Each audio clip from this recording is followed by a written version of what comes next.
Good evening, everyone, and welcome to the Monday, January 23rd, 2023 City Council Work Session of the City of Bel Air Beach. Please rise and join me in the Pledge of Allegiance.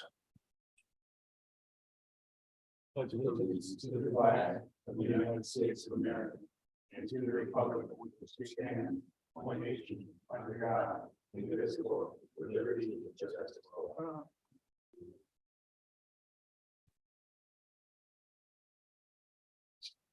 Patty, would you please call the roll? Councilmember Frank Bankert. Present. Councilmember Belinda Livingstone. Present. Councilmember Leslie Notero. Here.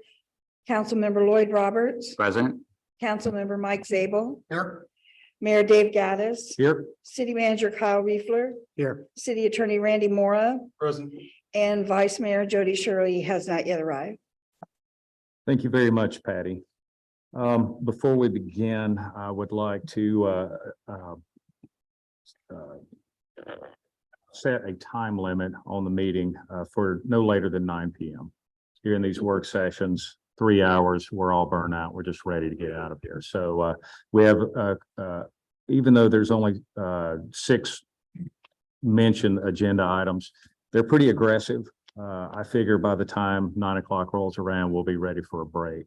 Also, if anyone needs a break between now and 9 p.m., please just let me know. All right. With that being said, let's just move right over to item number 1, which is discussion of proposed ordinance regarding comprehensive sign regulations. This was placed on the agenda by City Attorney Mora. Thank you, Mr. Mayor. This was brought back to this workshop, not because of any action taken by the Office of the City Attorney, but in the spirit of continuing the stated goal of revising your sign code. Some months ago, this was presented to you with some introduction, though it is admittedly lengthy, and the council requested more time to digest it, determine if it had feedback, as this was generated sort of as a top-down approach when you folks had interviewed my firm and other firms. And upon our being hired, it was communicated that revisiting your sign code to make it compliant with the following the Supreme Court jurisprudence in Reed v. Gilbert and other cases, that this was a priority. And so we prioritized it accordingly and provided a draft absent direct input or guidance on what you were looking to address or what issues might exist in your community. Our firm has done this for a few communities in Pinellas County, and we used I would not say a cookie cutter template, but one designed to your community based on previous drafts. At this stage, it was brought back with hopes that there may be some guidance and direction. Ultimately, you 5, 6, 7 at any given time, but this council are the policymakers. I will tell you what legally we need to change. Legally, what you cannot do is treat temporary speech in a content-based manner. Ordinarily, that made sense to us, where we said, okay, we can't say if you're pro this issue, you get a bigger sign or a smaller sign. But in the mid-teens, around 2015 or 2016, there was a Supreme Court case that said, oh, no. When you characterize a temporary sign by its content, election signs, for example, non-commercial directional signs, this way to the church, this way to the 5K, come join our festival. Those are also content-based restrictions, and you can't do that. And so it fundamentally upended how a lot of sign codes were written in the United States. And in fact, the dissent in that case made that very clear, that this is going to mean fundamentally changing most local regulations on signs. And so that's what this reflects. The way most communities have adapted to that is to have restrictions based on size, number, et cetera, with the understanding that if you limit the number of temporary non-commercial signs, that extends to what we mean for your campaign signs in a year where you have, a presidential election, a local election, a ballot measure. If you're saying you only get 3 temporary signs, you're capping it. So understanding what that means, big picture. And so ultimately we've harmonized this with the way your code is presently laid out. And we welcome any input, feedback you may have. absent additional, in addition to any line edits or concerns you may have about the draft. Excuse me, in addition, any line edits or concerns you may have about the draft, I wish to underscore again that the 7 of you are the policymakers. As I said in a memo to another community recently, you are free to accept, reject, add to, delete from, modify, amend what is before you. This is given to you for the purpose of stimulating a substantive discussion on the issue and allowing you to move forward. The process from here, if you do approve it, ultimately, your planning and zoning board will have to look at this, as it will mean a change in the land development regulations, and it would come before you on a first and second reading. As you all well know, at this point, we're not changing the rules tonight. We're just trying to get a product that will ultimately get us there. Thank you very much. Patty, please make a note, 6:04. Vice Mayor Shirley arrived. So I went through this, Mr. Mora, and I assume that everywhere there's yellow marking, that is where it's up to the council to sort of decide, is this an acceptable number? Would you like it higher? Would you like it lower? What would you like to do? So to expedite this process, overall, it's way too much information, obviously, but from a legal perspective, I'm sure it has to be this way because there are so many legal loopholes.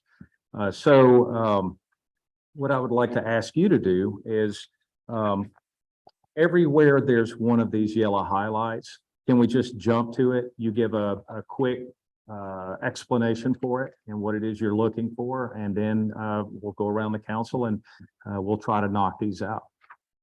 Sure, and that is mostly a very accurate reflection. This was the yellow highlights as policymakers were to highlight. This is where your regulatory ability on this is highest, right? I want to make sure you see that numbers were not put in there by legal. And you don't say, oh, well, it used to be 15 feet, but legal said it had to be 17. No, that's totally you folks. And we used some numbers from your code, some numbers from others. And if there's a number in there you don't like, by all means, change it. To the extent anything has to be in here, the whereas clauses, while lengthy, are done to bolster the possibility of a future defense.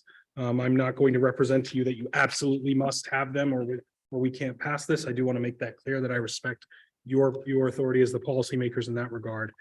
So with that, I'm pulling up the ordinance at the moment, Mr. Mayor. I had it in hard copy, but I want to make sure I'm pulling up the digital so I can more quickly get to the highlighting. So with that, I don't need any guidance on the ordinance number. I think it's page 12. Page 12 is the first one. Thank you. The first one is abandoned or discontinued sign or structure. A sign or structure is considered abandoned or discontinued when its owner fails to operate or maintain a sign for a period of at least it's presently 60 days.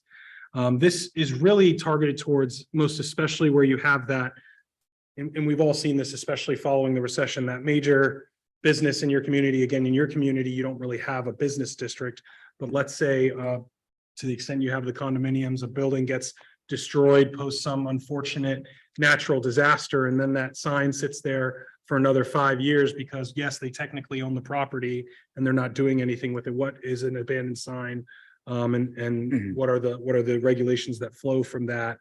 So with that in mind, 60 days was a number. If you have a number that you wish differently or an opinion on the matter, by all means, please let us know. Okay, the 60 days looked fine to me, but I have a question going through it is like, how soon, once you hit the 60 days, we should have in there at that point, we declare it, I guess there's a term.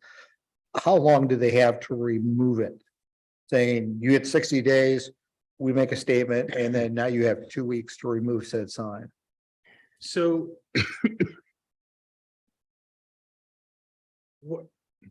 my hesitation is only to explain first how code enforcement typically works, because there's the notion that you are in violation of our code versus when you actually comply or when we get some kind of order of compliance. Because let's say we deem a sign abandoned and I have to revisit some element of this, what requirements extend, because this is just the definition section, what obligations flow from that. So as No, it will address it later on. but I think it is in the code thereafter, but let's say the code says that an abandoned sign, it says signs that are deemed abandoned prohibited signs and under 86.4. So on page 26 of this is where that flows to. And it says that signs that are deemed abandoned under this chapter that do not conform with the provisions of this section shall be removed by the property owner within 30 days after receipt of notification, which will immediately follow the 90-day, and that would have to harmonize that 90-day abandonment period described in this chapter. That such removal is required. So they would get 90 days once deemed removed. 30 days from that notice. But let's say they don't. That doesn't mean on day 31, the city hires a hauling company and we take it away. It means they're in violation of the code. They're going to get a hearing date. They're going to go before a magistrate. The magistrate's going to say, come into compliance by X date.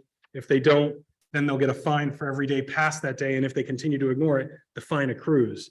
So there's this unsatisfying result on some level where somebody says, I thought they had to remove that thing in 90 days. It's still sitting out there and it's been 6 and 7 months. What's going on here, city? Well, there's a fine accruing in the background, and then that we can potentially get a lien for that and all those, every other manner of legal result. But the idea that we're going to show up with our own hauling company and start taking everything on day 91 or 61 or whatever it is not. Perhaps a note in there, because sometimes, we'll, at least I do, I send out these actual things to citizens. And somebody's gonna come back, going, why aren't you? Well, perhaps in a later section going, okay, once you've done this, it goes into the normal flow, which is. I don't think it's helpful to codify the code enforcement process in the code. Oh, no, I understand now. So in that sense, it's the natural operation of law and due process takes over.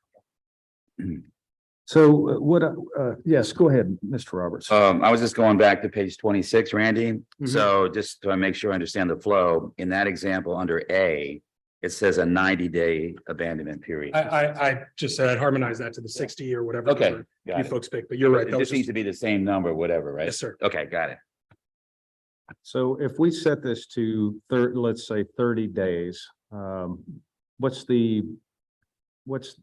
time does the property or the sign owner actually have before we can go remove the sign? We will not be removing the sign absent a court order to that effect. Okay. And So what would happen is, let's say we have that result and we have the special magistrate holding they're in violation and they need to remove it, and we're still not getting satisfaction, then we would have to file an injunctive action in the court as the plaintiff, functionally suing a property owner in the city, and get a court order that they need to remove it or give us the right to cure in that case. And I'm involved in a very similar matter in another community, and it has taken us 10 years and that structure is still there. Point taken. Let's just kind of go around the room here and see what everyone thinks on this. Councilmember Nataro, Now, we're talking about the 60-day 60 days. abandon. I think that's reasonable. You think that's reasonable? Councilmember Roberts? I agree. I don't have any problem with that. So we're gonna remove some signs in 60 days and other signs can stay up indefinitely. I did not say that, sir. Well, The short answer is yes. If somebody has a sign in their front yard that says save all manatees, and it's a temporary sign, we're not going to remove that at any point. Right. That's political how speech. does that not conflict with Gilbert's ruling and Thomas's ruling of even-handed distribution of this law? Because I don't want to get into the whole thing. I mean, I would never vote for any of this. I mean, Okay, the Supreme Court ruling is crystal clear. respectfully disagree, especially with Well, the it, sense concurrences and. and since 1789, you attorneys can't get together. That's why we have a Supreme Court. And the problem here is you got what, 27 pages, 30 pages of the sign ordinance, and it still would be challenged in the court because you're allowing one person to do this or one entity to do this, and it can be this big, this small. You're allowed to leave it here for 30 days. You're allowed to leave it here indefinitely. I think you're jumping way ahead on this. I'm We're trying to actually understand just- before We're 9 just o'clock. talking about abandoned Yeah, and discontinued signs. I understand that, but this is all nonsense and this is just going to get us into trouble. And this is how attorneys make money, Mr. Mayor. And I would never vote for something like this. I would never impose on my residents a 30-page ordinance to put a sign in your yard. Point taken. And I just, as your legal advisor, if it's the majority's will that we do not have an ordinance that reads this way, I'm happy to put it in place. And while I respectfully disagree with the characterization of this, I want to be very clear that none of this is driven by a profit motive. It is driven by a desire to dutifully represent your community in a way that I have responsibly done and would continue to do, but I respect your policy decision to disagree with the proposal. And sir, I would, if the majority of the body wishes to go in a way, I completely respect that and will do so. Councilmember Zabel, I agree with 60 days. Vice Mayor Shirley, 60 days is great with me. Councilmember Livingstone, I'm in agreement with 60 days. 60 days, and I'm fine with that also. All right, so 60 days remains. The next highlighting, Mr. Mayor, is on the bottom of page 13, where it concerns the definition for area of sign. And it says the calculation for a double face sign shall be the area of one face only. Double face signs shall be so constructed that the perimeter of both faces coincide and are parallel and not more than 24 inches apart. So that's the depth of a sign. If you have a sign that's two-sided, that it can't be, you know, a whole 6 feet on one side and 6 feet on the other, such that you have a cube of a sign. And again, we're just in the definition section. Both faces coincide and are parallel. I didn't understand this whenever I read it the first time. The depth separating side Faces one are and side pointing two. this way. The thickness of the sign. Are they 24 inches apart this That's- way? Yeah, that's the idea. Yeah, here's the sign. Now No, you're more talking than that. 24, 48, 50, yeah. That's more of a monument, sort of like what we have. And up that's, there. and that comes up, monument signs come up in this, and that's part of it. Okay, all right. Well, let's go the opposite direction. Let's start with council members Livingstone.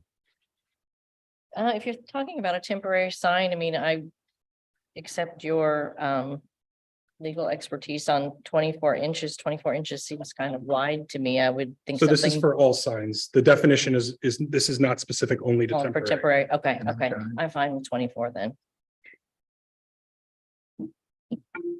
I think it could be a little less. I think we probably could be like Well, 12 inches, like a foot depth of to allow a cabinet if it's lighted or something like that.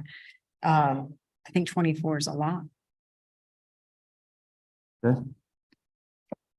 Councilmember Zabel, I could go from 12 to 18. Well, the reason I'm thinking is that because you have to have some room for bulbs, et cetera. and Right. I don't know. I don't know either. Councilmember Banker, I renew my objections to this possible unconstitutional nonsense. Mr. Roberts.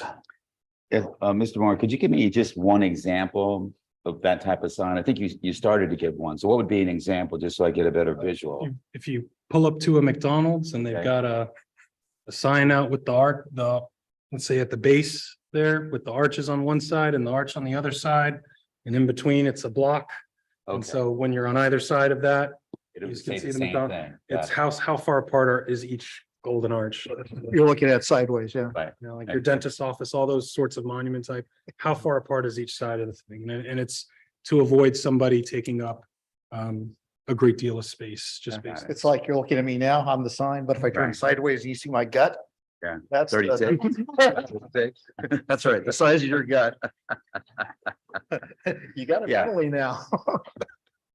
I think because we're mostly residential, I think 12 would be plenty. I don't see a reason for it to be 24. Leslie, I'll go for 12.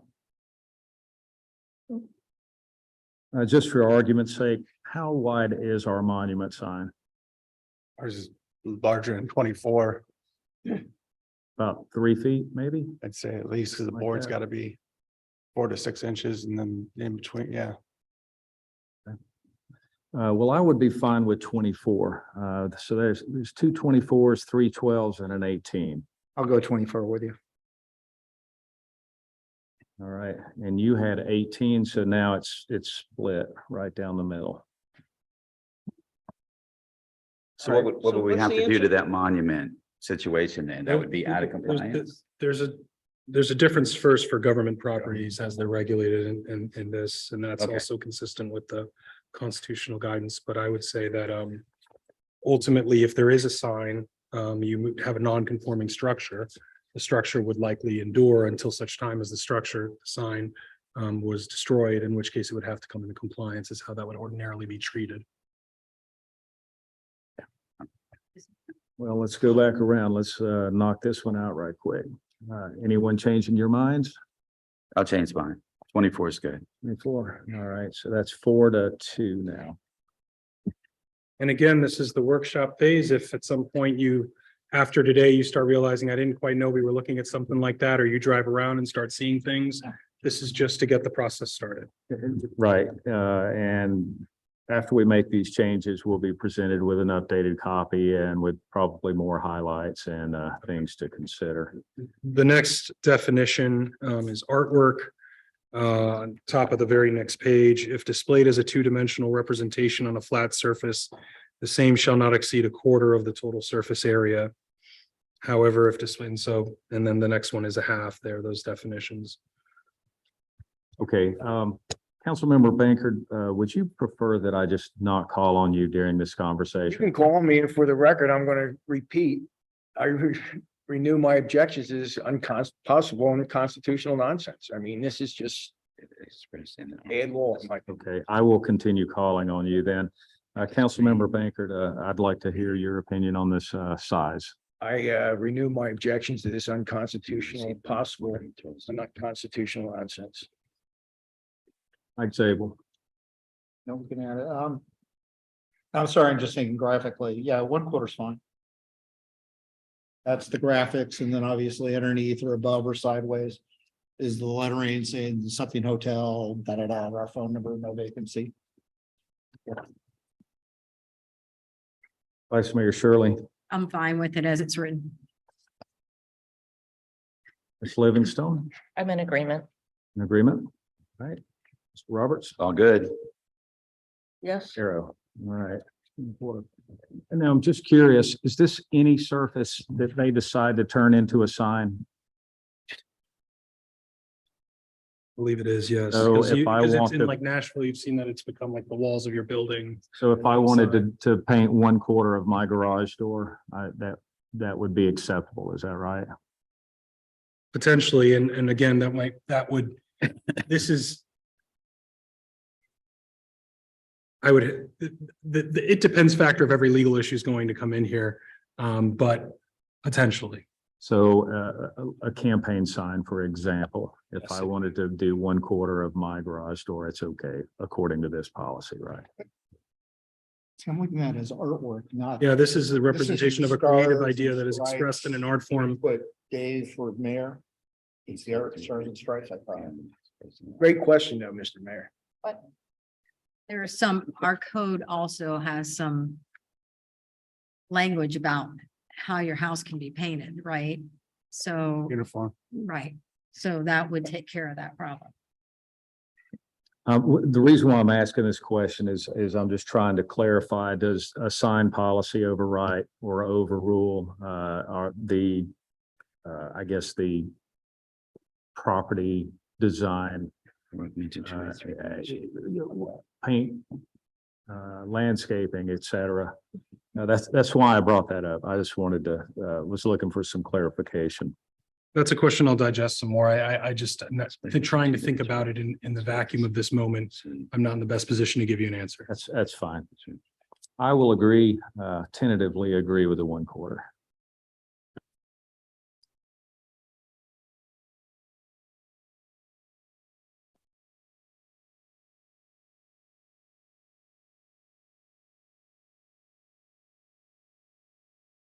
We're at the- Initially, though, Mayor, I would say that like an election sign is not a creative idea. And that has that within the scope of that definition. Stan. Page 20.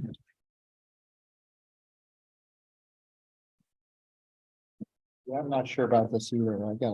I mean, is it, if I'm the sign or I'm the wall of the place, you're talking projection from me out into the street 12 inches? Mr. Zabel, Oh, sorry. can you hold on to, because I want him to kind of define what it is we're talking about and then we'll go around that way.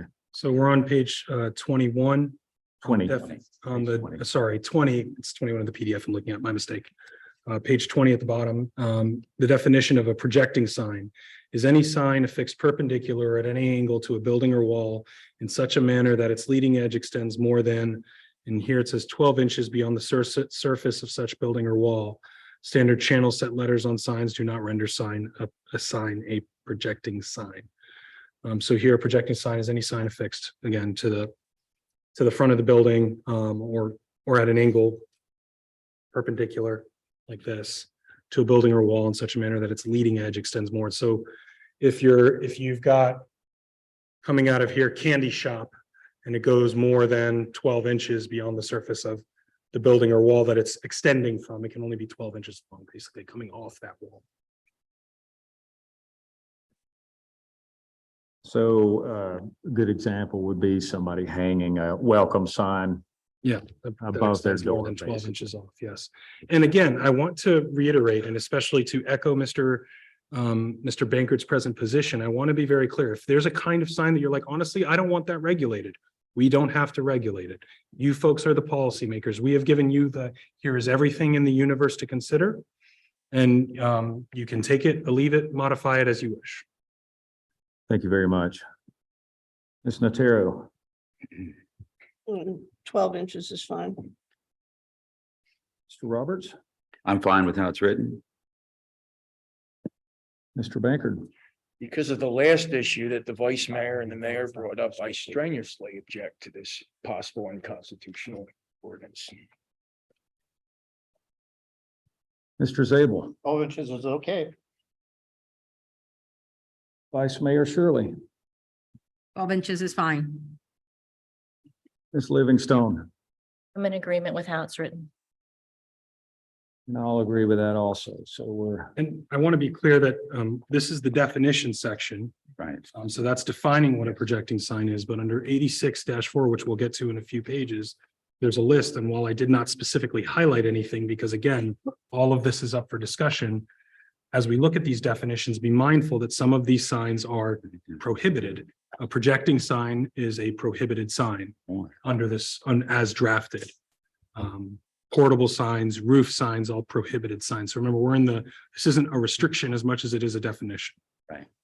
right, and this is stating anything that projects more than More. 12 inches out is considered a projecting sign.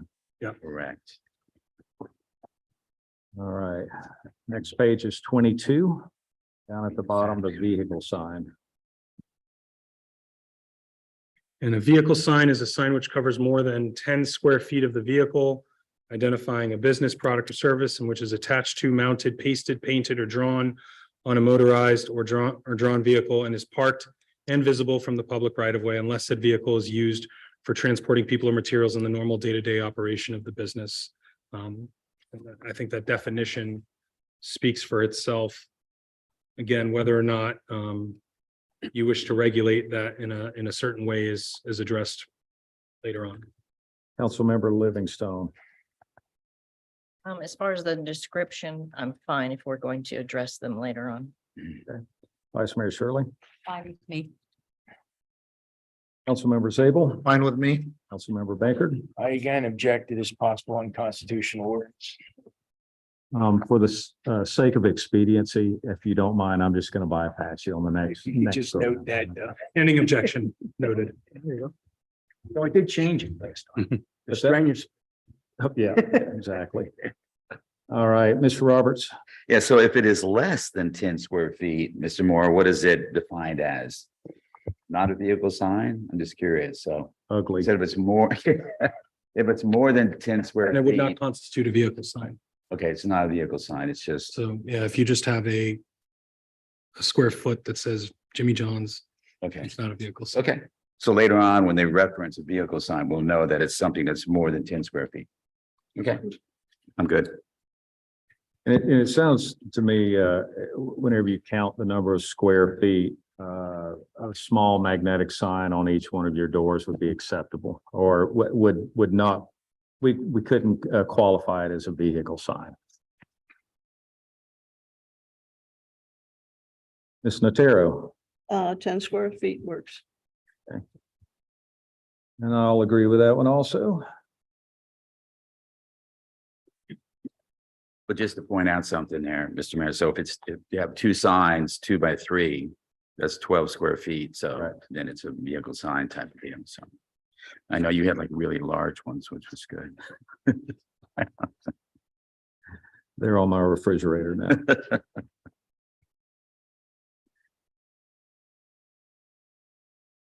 The next thing, though not highlighted, Mr. Mayor, in the event any member went through this meticulously and had concerns, I do want to make sure the list of prohibited signs on pages 26 through 28 are reviewed to make sure and vehicle signs are one of those.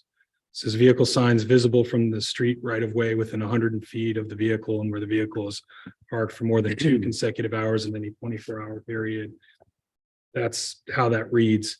Again, just not that any language in here is not this is exactly what you should have, but is intended to make you give you the opportunity to evaluate.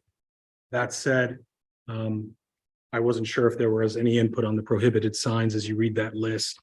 And sometimes it may require you to go back to the definition section and know precisely what a pennant sign or a wind sign is as you go through that list. But I just wanted to make sure that you did take a moment to look at that list of prohibited signs and see if anything gave you a concern based on the particular dynamics of your community or your policy positions. Okay, so maybe what we should do, has everyone gone through this list?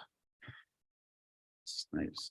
Did anyone see, other than Councilmember Bankert, did anyone see something that jumped out at them that should not have been there? I just don't understand a snipe sign. Yeah, the definition is, Where did you see that? it's in the definition area. So snipe signs are colloquially those signs that you just see pop up all around. Come to my karate dojo, the things that you get thrown in your right of way and the like. Those are typically how colloquially that is. The definition reads, a sign made of any material when such sign is tacked, nailed, posted, pasted, glued, or otherwise attached to or placed on public property, such as but not limited to a public utility pole, street sign, utility box, fire hydrant, right of way, public street furniture, or other public property. And then it has an except for an A-frame or T-frame sign that is temporarily placed on public property under such limitations and constraints as are in the plan. I just want to verify that because in the case of, and these are rare, but with a marathon, they'll frequently put the route signs up on. And those are poles. typically permitted pursuant to their special event Okay. permit and all the other wayfaring requirements they go through to be able to have that event in the first place. That is a permitted event, not a call me for guitar lessons. Mhm.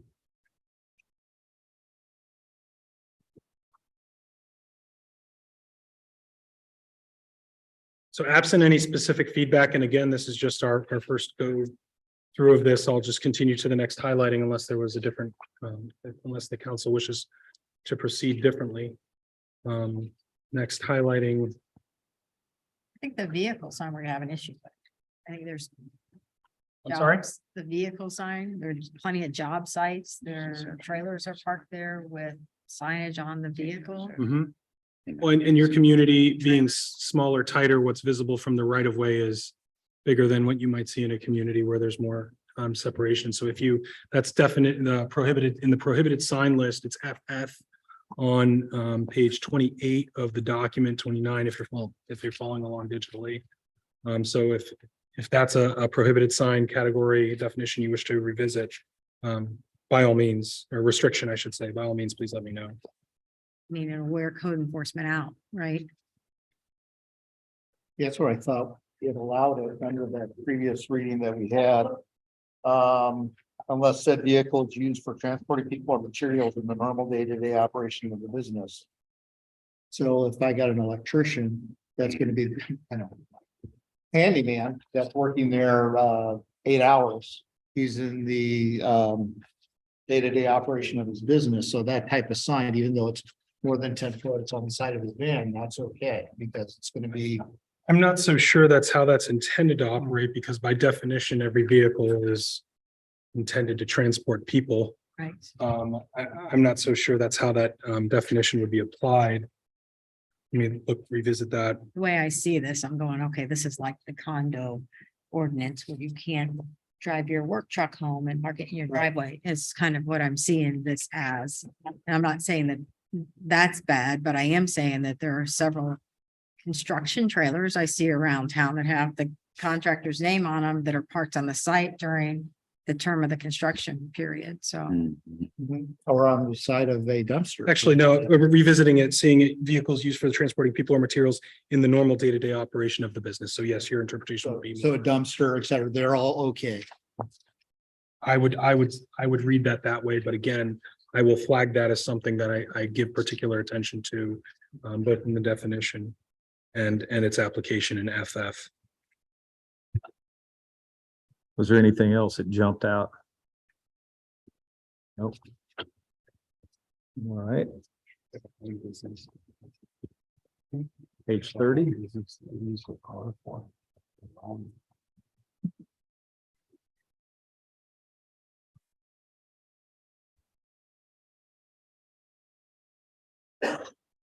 The highlighting in blue is just to make sure that I'm looking at cross references, making sure they're still good once we go to finalize this. So I'm only going to stick to the yellow. The next yellow I see is signs for illegal non-conforming use. On page 30 at the very bottom, a non-conforming sign for non-conforming use that ceases to be used for a period of 60 consecutive days, and that's consistent with the abandonment definition that we'd done earlier, is replaced by a conforming use shall be considered a prohibited sign and shall be removed. You do have very limited uses in your community, but if, for example, you had, and I saw this in another community, for example, you have an old used car lot where you couldn't put a used car lot today, and they stopped selling used cars for 90 days. And one, is that abandoned business, but is it a non-conforming sign, for a non-conforming use? Hey, they also had a giant, let's say they had a mounted, Chrysler LeBaron or something in the sky there, an old 57 Chevy on a pole. Okay, you've abandoned it's non-conforming use and a non-conforming sign, both got to go. And that's just that 60 days. I think given the guidance earlier on abandonment, that's consistent. I don't think you need to revisit that unless a member has a concern about it beyond the standing objection. Is everyone fine with 60 days, or do we have any differing opinions? I'm not. The same with the signs discontinued, so I'll continue to scroll through for yellow highlighting in the document. We're as lengthy as the document is, we're nearing the end of things that were specifically flagged. Page 38. On 8619, temporary sign installation and removal, unless otherwise provided for in this chapter. And I'll tell you that this is where a lot of communities have spent a lot of time in their Mr. Moore, ordinances. hold on one second. Yes, sir. We were on 30 and then you went to 38, 31. Oh, I'm sorry. The 31 was another 60 days on an abandoned sign. I didn't call it out, but it was another discontinued sign. And it was consistent. I again would stand by that being consistent. Everybody okay with the conformity there? Okay.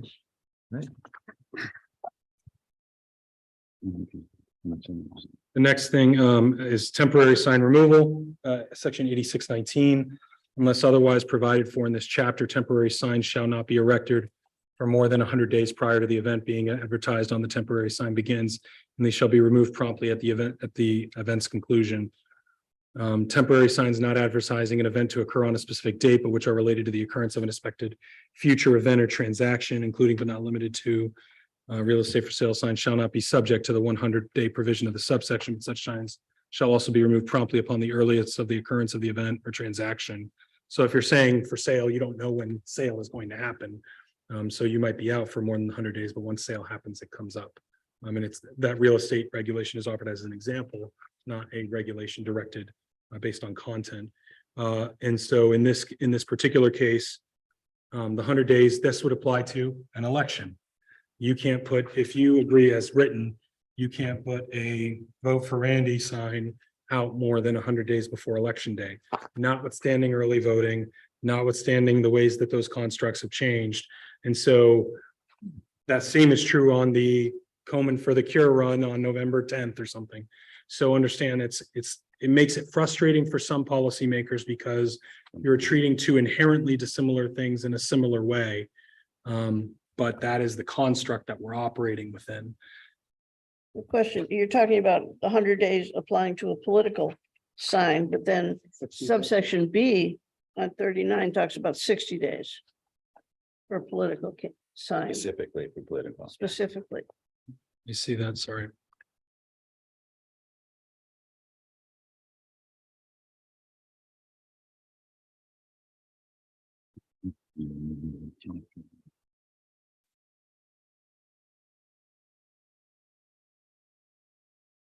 Forgive me, it has been a moment since I looked at the document in full and remembered all of its content.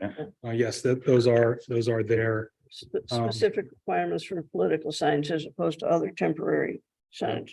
Okay. So political signs are 60 days. Yeah, that's good. I'm going to tell you that drafting note, and this was drafted in cooperation with one of my colleagues. I want to make sure that we revisit that, just to make sure that we're still, based on some more recent case law, still good with that. But yes, and at this point, I would ask for your input as it's written. So the 100 days for 100 days for general rule concerning temporary signs. If you wish, and again, that would be Komen, real estate, whatever. No earlier than 100 days before the special event. Or temporary event. I'm curious why 100 and why not 90? Where'd that number come from? It's not based on a very specific policy. It's based on a number Just a that's been number. seen in other codes. Whether, if you wish to make it 90, 45, that's again, we're looking to you, and that's why it's there as a placeholder, not there as the gold standard.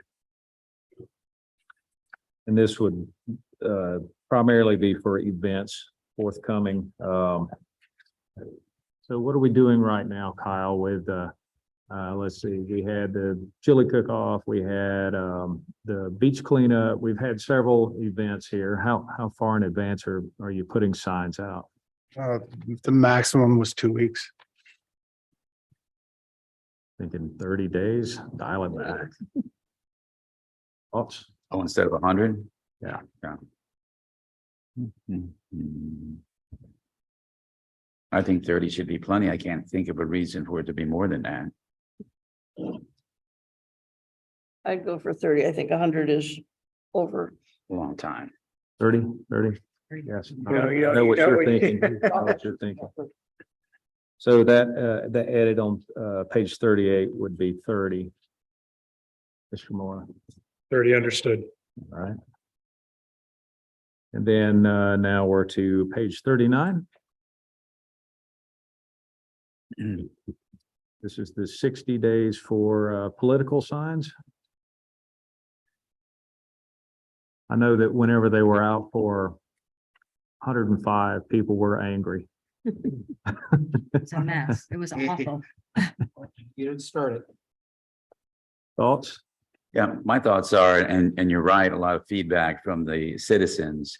And clearly, 60 days, most of our elections are in March timeframe. I think a key date that's going to be after is the Christmas holidays. And people were sad about that there were so many signs out there during, before Christmas. So this way, by making it 60 days, it would be sometime in January, which would be great. I think that's a good idea. Others? Question. As far as removing them, candidates for federal, state, county, municipal, or district office have to get them out within 30 days, or candidates for city office within 72 hours. Wow. What's the difference? Well, the candidate is here locally, you can, walk down next door and pull the sign versus you get a candidate for a state office. They got to get their campaign workers, they got to organize that. And that was my thought behind that. That's what it takes. That's only if they win. If they lose, you pick it up. Yeah, And right. aren't they typically placed by the resident? Because all the potential placements are in a residential. Yes, know, it's gonna be in somebody's property. front yard, which had to approve it so they can take it out. Yeah, definitely, Vice Mayor Shirley's on to something. I think that the elections, the local elections that we have, we're working and we're going out. How you doing? Can I put a sign in your yard or would you like one? And then who does it? We do it. Right. And then within 3 days, we go right out, usually the next day, and we pick them right back up. The other signs are actually being placed by the homeowner. They're going and getting those signs.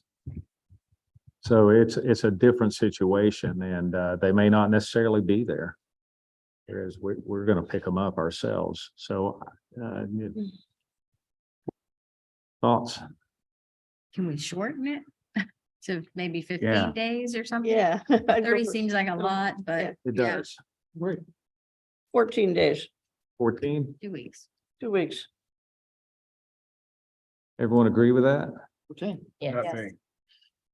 Understood.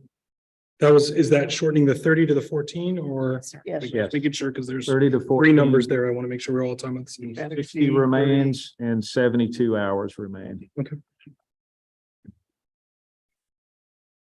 Right, we are on to page 40. And we're getting more and more of these yellow highlight. Yeah, this is What's up with that? where a lot more of the work is done in this draft. And the temporary signage restrictions and what meets what definition. So the next page is page 41. Signs allowed in all districts, no permit required. Temporary signs shall be allowed on each parcel as follows. We've enumerated the districts, the number of signs and their general dimensions, which are the most common ways of regulating post Reed Gilbert. Well, let's start back on page 40 and Sorry, did I skip one over? Oh, no. Oh, sorry, 40. I'd said 40. Again, I was looking at the PDF. Yes, on page 40, temporary signs as it relates. okay, all right. So let's start with number 1 there. In the RL district, may display up to 4 temporary signs, shall not exceed 4 square feet in any sign area and 4 feet in height. Are they talking about single-sided signs? So you can put 4 single-sided signs or 4 double-sided signs? You're talking about sign area. I think Back that to the the signs are one and the same. I think it's a single or a double counts as the same. Is that correct, Mr. Mora?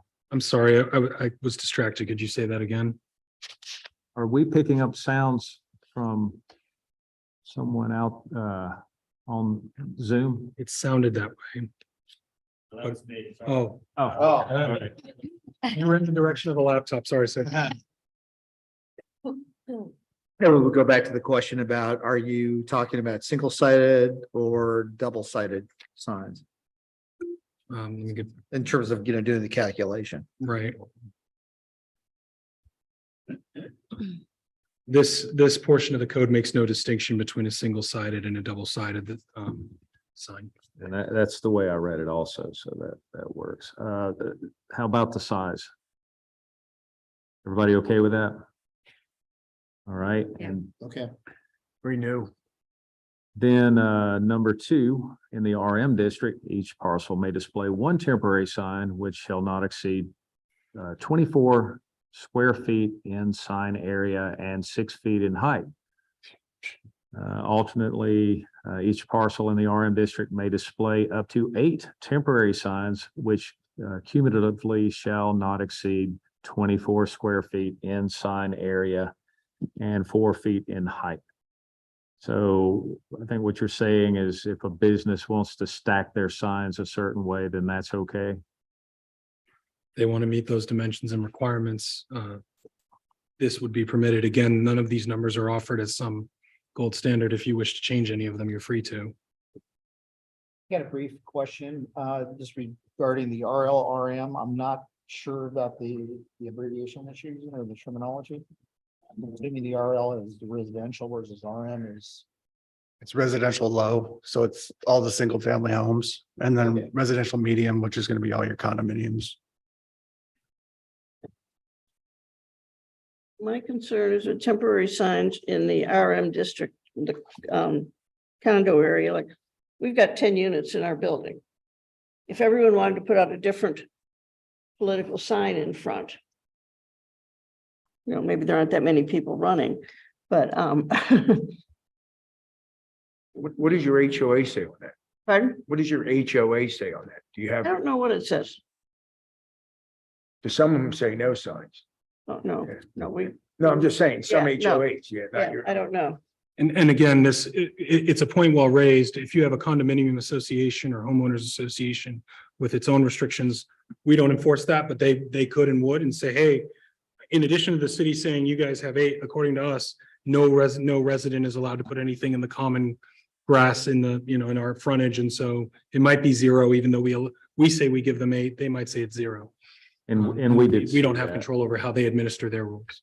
We saw a few signs that just disappeared and it was because their HOA removed, just completely removed them because they were against policy. Yeah. Anyone want to challenge that one? Or are you okay with these numbers on 1 and 2? Okay. Council? Okay,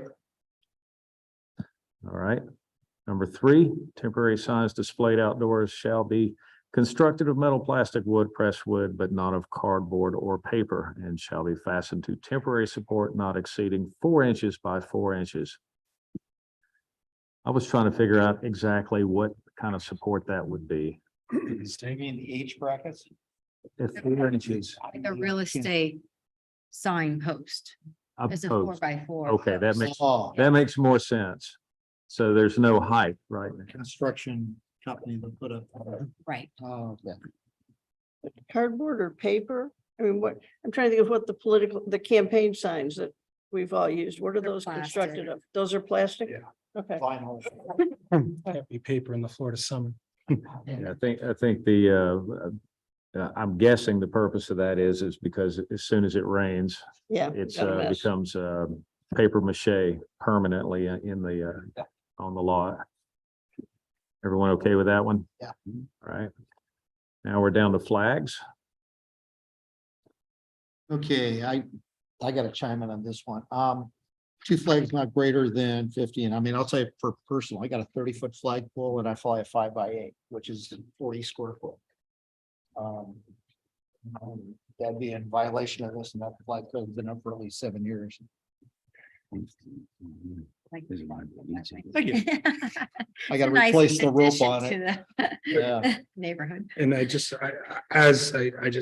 know it sounds redundant, but I have to make it very clear for the record. None of this is established as some legal standard. Yeah. You guys do what makes sense for your community. And if you want any of those numbers changed, you are free to change them. Understand, yeah. How big did you say it is? 30. 6x5. Oh, the flag is a Yeah. 5x8. Right now, I 5x8. got the 2x3, but 5x8. 5x8, that's standard flag size. Yeah, it is. Um, They only last about 3 months before replacing. so you do a United States flag and a Florida flag, and now you're at 80 square feet. Oh, yeah, you're way over.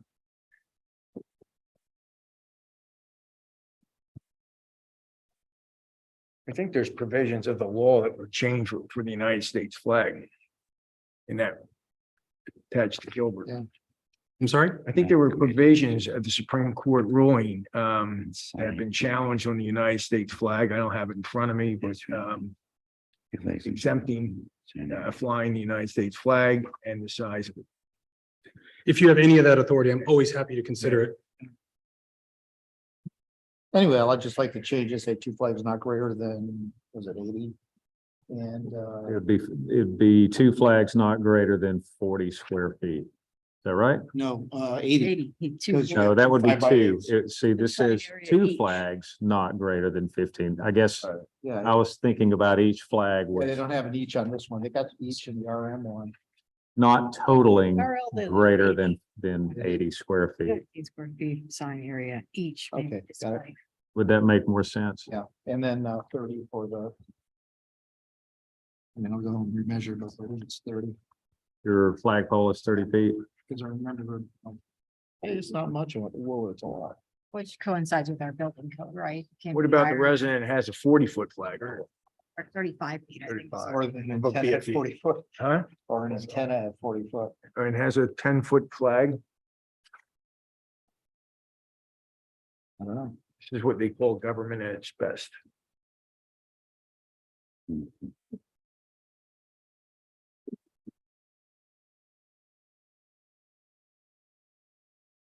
Why do we have a 25-foot flagpole in the RL district and a 35-foot flagpole in the RM district? Larger building, bigger flagpole. That's probably where they're going with that. Okay. Mr. But Mora? Yeah, the reasoning was the differences in uses between the two, permissible uses in the two and permissible and historical uses in the two, but if you wish to harmonize them, you're free to. So on page 41 to 25, does everyone agree with 30? Or are we going to ask Mr. Zabel to do something about it? I don't. 30, okay? I'm fine with 30 or 35. Yeah. Our building restriction is we can't go any higher than 35 feet on our structures. So, Just 35. harmonizing at 35. yeah, 35 for both then. Yeah. That simplifies things. All right.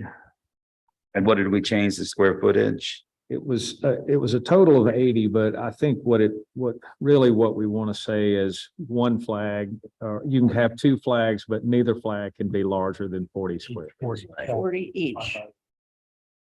It could be a 1 by 40. Understood.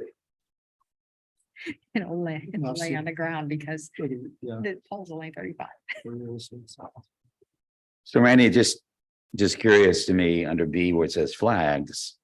And then it talks about not greater than 15, which we're changing to 40 for each square feet. And then it says in sign area. So is that just interchangeable, a flag and a sign? Would it be more appropriate to say Flag 40 is- square feet and flag? Flag is area? a sign in Okay. in that. concept. Okay, got it. Okay. So on section 2, page 41, we're talking about the RM district. They're allowed to have two flagpoles up to 35 feet, but then they're limited to one on one flagpole and two on the other. Am I reading that correctly? Sorry, I'm trying to make sure I'm reading in the same place. 3 flags not greater than 24 square feet in sign area may be displayed, but 2 flagpoles are allowed.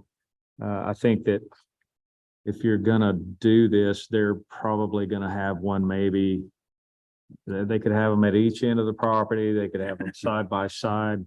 But ultimately, why not allow them to have 4 and give them the same rules that we do? If you have a flagpole, you can put 2 flags on it. If you have 2 flagpoles, and you can have a total of 4 flags. That makes sense. Mayor, whatever you guys want. That sound all right? The same square footage, right, would apply.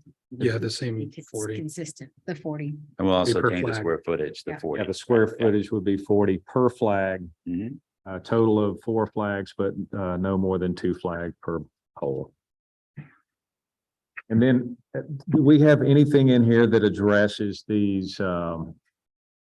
I forget, Mike Zabel, you may know what the actual name of it is, but it's the T configuration where That the, is the traditional yacht club. It's a cross mean. So you got the main mast and the cross where you put the signal flags. and then they stream signal flags all the way top to bottom. You gotta watch what they read because sometimes we like putting different words on. So that's not been addressed. Halyards, by the way, I'm sorry.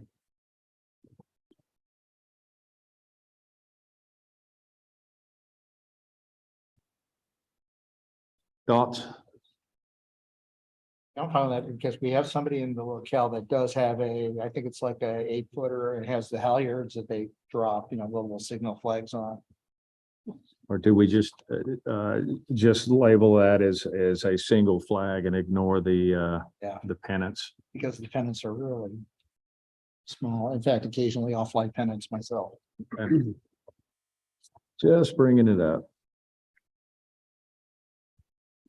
All right, Mr. Mora, would you like to review item C with us on page 41. So parking space signs, hotel, motel, apartment, on-site parking space number, identification signs not exceeding 2 square feet.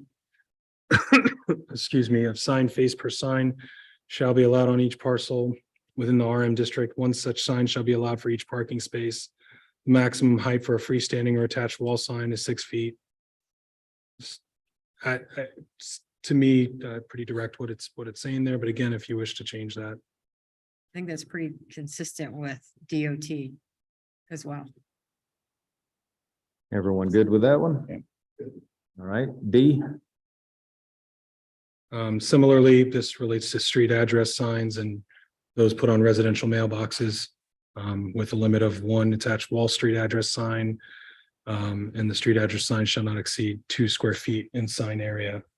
Does that include, some people put their house number on the curb or the drainage? Well, they'll do a painted, stenciled house number. Excuse me. It says a Wall Street address.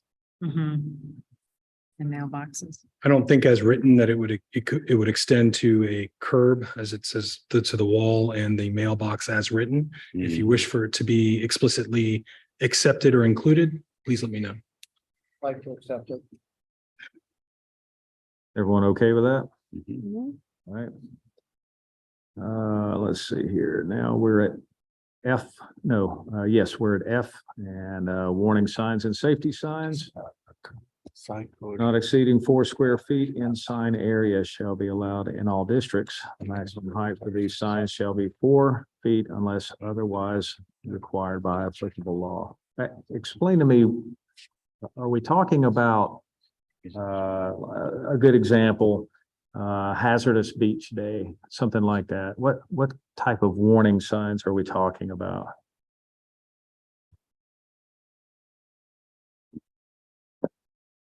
Look on page 23, it's defined. What page did you say, Leslie? On 23. page 23, warning sign is defined. Provides warning of a dangerous condition or situation that might not be readily apparent. Like riptide or riptide. Like riptide, like a hole in the lot, like, I mean, any, High voltage gas lines, yeah. So Fallen power line. we just figured that out when it's bouncing. the way it reads in the definition section is a sign which provides warning of a dangerous condition or situation that might not be readily apparent or that poses a threat of serious injury, e.g., for example, a gas line, high voltage, condemned building, etc., or that provides warning of a violation of law. Example, no trespassing, no hunting allowed, etc. Beware of dog. Essentially, it's a warning. 4 square feet, but that could be anywhere. So how's everyone feel about this one? 4 feet, all right? Fine. Fine. Okay, 2 by Should 2. it be 2? No, what's that? Should it be 2 square feet? I'm trying to think of like a That's a 1 by 2 by 2. 2 by. Oh. 2 is 4, so.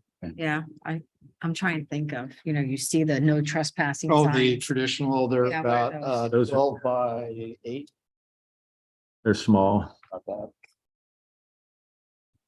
And that's usually to keep somebody from entering your property. But what if you're driving down the street and there's something, a message? I just trying to think of all possibilities of where a warning sign and safety Just sign thinking, would for appear. instance, like there is a sign nailed to a tree next to a bridge that says no trespassing or no fishing or something. I know along exactly those the lines. property you're talking about. And, what's to prevent that sign from getting I got you. 2 by 2, Yeah. Hold on one second. I'd like to speak to the citizens that are out in the audience. Tonight is a work session. This is not typical where we take citizen comments about any subject that happens to be on your mind at the time. I see that I have quite a few. Let's see here.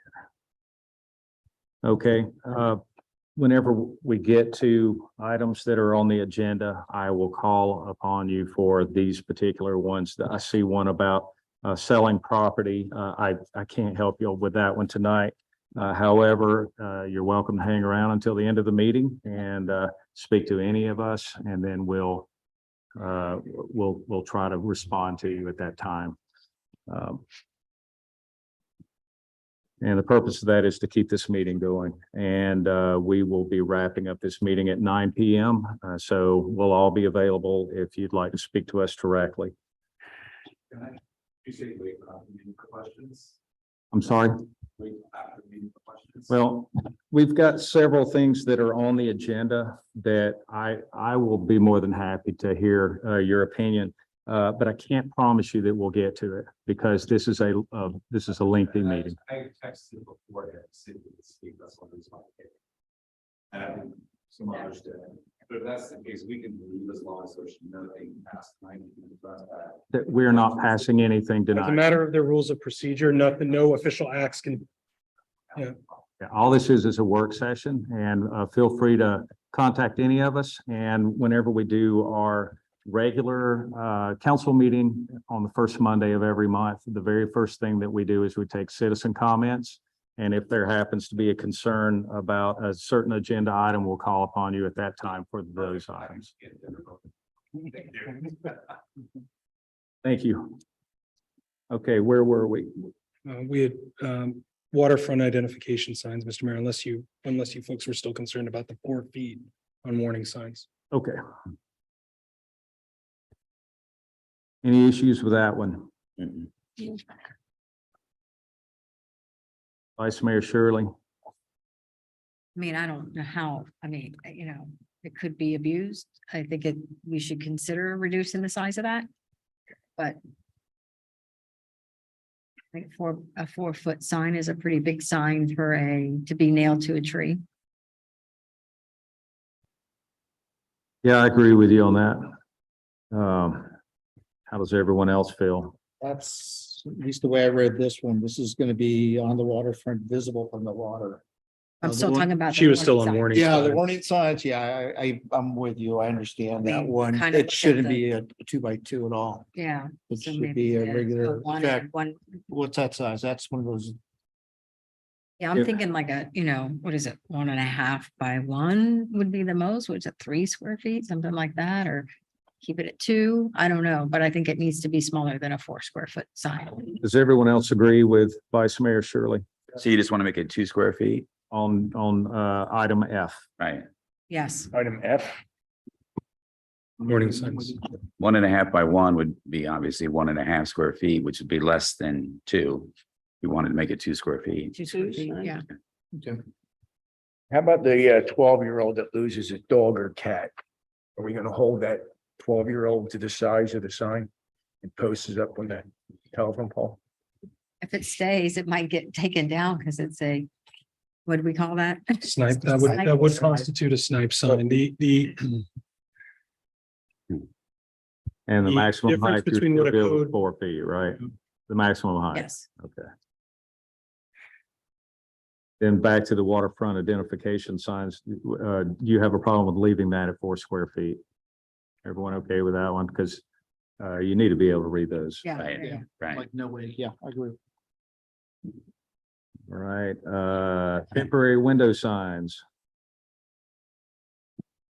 For any hotel or motel, 1 or more temporary window signs may be displayed on the inside of a window. Temporary window signs shall not cover more than 50% of the area of the window, except that if the hotel or motel displaying such signs is also displaying the one permanent window sign authorized by this chapter, then the total area of the window covered by a combination of these shall not exceed 30% of the area of the window. Yeah, this is for a hotel motel. I don't really care. Yeah. I mean, what would they put in there? Like no vacancy, just a little paper sign inside the window or something. We don't have a hotel or motel on the beach. That's right. Even though it looks like one. Looks like And one, again, it if there's walks any- like one, it sounds like one. Again, if there's any category of this that you just don't think is necessary to regulate, then just say, you can strike that from any provision of this. Or if you think this too much, you can just, I think that you could leave it in or take it out and it's not going to make any difference one way or the other. well, my recommendation to you is if you don't think it makes any difference in your community, then you likely don't need it. And we can take it out if you That don't would think. it save makes us a some difference. money on our Yeah. Muni code. Some words. So strike letter I. Is everybody okay with that? Should we wait until we get through our review, planning and zoning gets through their review before we officially say strike it? Put a question mark next to it. Okay, I could just flag it as Tentatively. commission intends to strike. tentatively stricken. Page 42. Poles, banners. Temporary banners for displays on light poles shall not exceed 12 square feet in area or 20 feet in height. Is this the holiday sign or I believe we're exempt from that if we, with our holiday signs? I just wasn't sure, because in fact, we're talking about that later on, so. I think that this is, it probably applies to us also. Yeah. But that's a pretty darn big sign or banner. 12 square feet, that's not terrible. 2x6. 2 by 6. Or 20 feet in height. 20 by 1. How big are the ones that are on the light posts? I that bet that boulevard. those are, They're like 2 by 3.5, like, yeah, something like that. they're like 2 by by 4, 3. 2 by 3.5. Okay, Depends upon whether you're a palm tree or a starfish. But I wouldn't. How about a mermaid? Well, there was definitely some mermaids down there. Yeah. I'm fine with that size. yeah. Thoughts?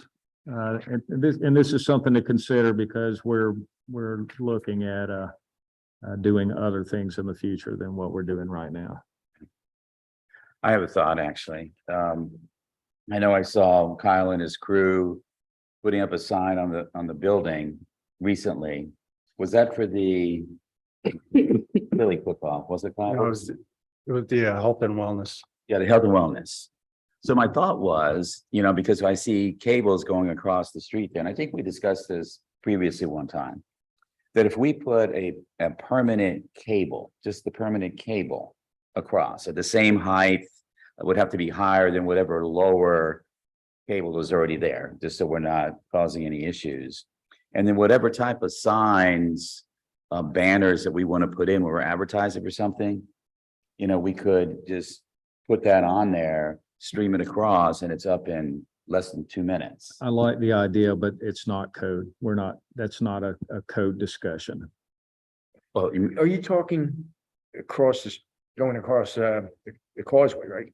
no, I'm just talking like, crossing the street right here. So when you're coming across the bridge Yeah, and you're you're going going- home or the other direction, So there it is. You're gonna tie the cable across the street. Correct. At what height? It would, like I said, it would have to be higher than whatever the lowest Because you current have cable. FDOT that has requirements because you're bringing in equipment or whatever like. Right, that's that. why I say it would have to be higher. So in other words, because there are cables that go right across that street. Similar to what they do Idea, in the let's add city it of to a Bel Air. work session. Another time. Okay, got it. Got it. So that's why I was bringing it up though, about the size of the banner, but we can talk about that later. Okay, This is strictly for light poles is what this is discussing, okay, whether attached to light poles. okay. So just one pole, one banner. Got it. 12 and 20. Everybody okay with that? Yep. Yes, Yes. All right. And Mr. Moore, everywhere I see blue, is that where you need to verify that It's it's flagging the accurate? cross references so that we make sure. Yes, sir. Okay, right. Okay, we are at B2, which is temporary signs at construction sites. The sign shall not exceed 32 square feet. I'm assuming this is the coming soon, great, this big, beautiful McMansion. Okay, 4x8. That's pretty good size. It used to be 24 feet, and I think we probably should, Go back 24. 4 squares. yeah, 24 square feet, Thoughts? 4x6. which is still big. Yeah, it is. Everybody okay with 24? Sure. You see that, Mr. Mora? 24 from 32, yes, sir. All right. All signs shall be set back a minimum of 10 feet from all property lines. That would put the sign slap in the middle of the site. Yes, Probably, I would say 2 feet from property line, because you've got your easement and then your property line. So And you got driveways. That's true. Yeah. so you're agreeing with the 10 feet? No, no, like I'm that's saying smaller. like 2 or 3 feet. 2 or from 3 the feet. property. Yeah, Allows you to. But you can't put it in the setback. So yeah, I think you're right. if you, because you got your setback and then you've got your, you've Your got, property line. and then you've got the easement out at the road frontage. So if you're a couple of feet in from that, Yeah. from the easement, which is what, is it 3 feet? Well, you got the right of way, so that's right of way. typically, Right away. 10 to 15 feet off that road edge, depending where you're at. And then it starts the property line, and then from the property line to where the front. of the 10 or building is, you're 15 feet 20 from the center of road or from the edge of road? From about 10 to 15 from the edge of road. Why would you even have a number then? Just say it's illegal to place one of these signs in the Right away. right of way. Yeah. Must be inside the Put it property right on the line. property. Inside the property line. Yeah. Anywhere. Yeah.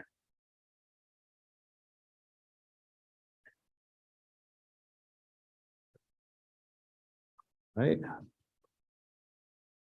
8623A, one permanent wall, window, or monument sign is allowed for each such building or complex not to exceed 24 square feet in size. However, such a sign, when a monument sign, shall not exceed 6 feet in height. And this is on the RM district. So this would be their permanent sign stating who they are. Yeah, this is the Dolphin condos or whatever. I'm just making up a name. I don't know if that's one of your. Saying like the monument side that announces like this is Vista Del Mar or whatever. Yeah. Corona del Yeah, I Rey, guess this is- Del Boca. that's how that would be. That's that monument sign that you think of with the pedestal and all that. It's no bigger than what we're doing with the temporary signs for construction companies. Everybody okay with I that? think it's fine. It's fine. All right. And we're just saying, yeah, monument sign. They're only allowed monument signs? Is that what we're? That's not the only, because they're allowed directional in the next provision, but, Oh. and there's a difference here between a window or a monument. But we don't do pole signs and such. All those wall signs. I mean, there are different ones. I wouldn't say it's the only one, but it's the main one, the largest ones, to be sure. Maybe camping only shall not Need exceed. to pull my definitions out and put them over here. I can scroll to it, Mayor, if there's a definition you want read for the benefit of the. We're almost finished now. Yeah. Directional signs, that's telling where to turn. Exit. Okay, Where to go? all right. 4 square feet for those. Yeah, it's fine. Most of those are inside the property anyway, so. All right, C, Trash can say. one or more attached wall signs shall be allowed on the first level or first floor level. Combined area such sign shall not exceed 150 square feet. And that covers any kind of sign Mhm. for, Again, if they want to put the name of the complex on the building, that's where that would go. That's most directly what that's addressing, but yes. It's fine. These are non-lit signs. everybody okay with C, Mhm. 150. Yes. A canopy or awning sign may be permitted. Let's see here, instead of a wall sign, canopy or awning and signage. Square footage combined shall not exceed the total permissible square footage for a wall sign. The height of the canopy or awning shall not exceed 16 feet, first floor, or 25 feet, second floor. Everybody okay with those heights? Yes. Yes. Wayfinding directional signs on motel, hotel, condominium, or apartment property, providing such signs do not exceed 4 square feet, which matches what we've already just discussed. The directional sign may be displayed as an attached sign, window sign, or as a monument sign. If displayed as a monument sign, the monument sign shall not exceed 4 feet in height. We good with that? Yes. Again, it's their property and more power to them. Page 43, temporary banner size, signs not exceeding 35 square feet in area and 8 feet in height may be displayed by a hotel, motel, condominium, or apartment building in conjunction with a grand opening for a maximum of 60 days from the date the building first opens. I guess an example of that would be a brand new condo. They knock one down and put a new one up in their open house. Everybody okay with that? Yes.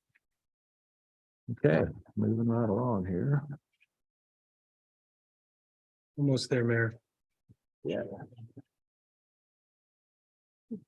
Well, that was fun. The rest of it is the recitations and otherwise doesn't have highlighting, but I would just again wish to say that, you know, now that we've gone through this as a body in a more detailed fashion, noting, of course, the standing objections. If any of you have additional feedback you wish to give in the interim as this progresses through the process, I'm always available to you. Member Bankert, if you have case law that you would like me to review and consider, that may inform a better work product, I'm happy to look at that as well.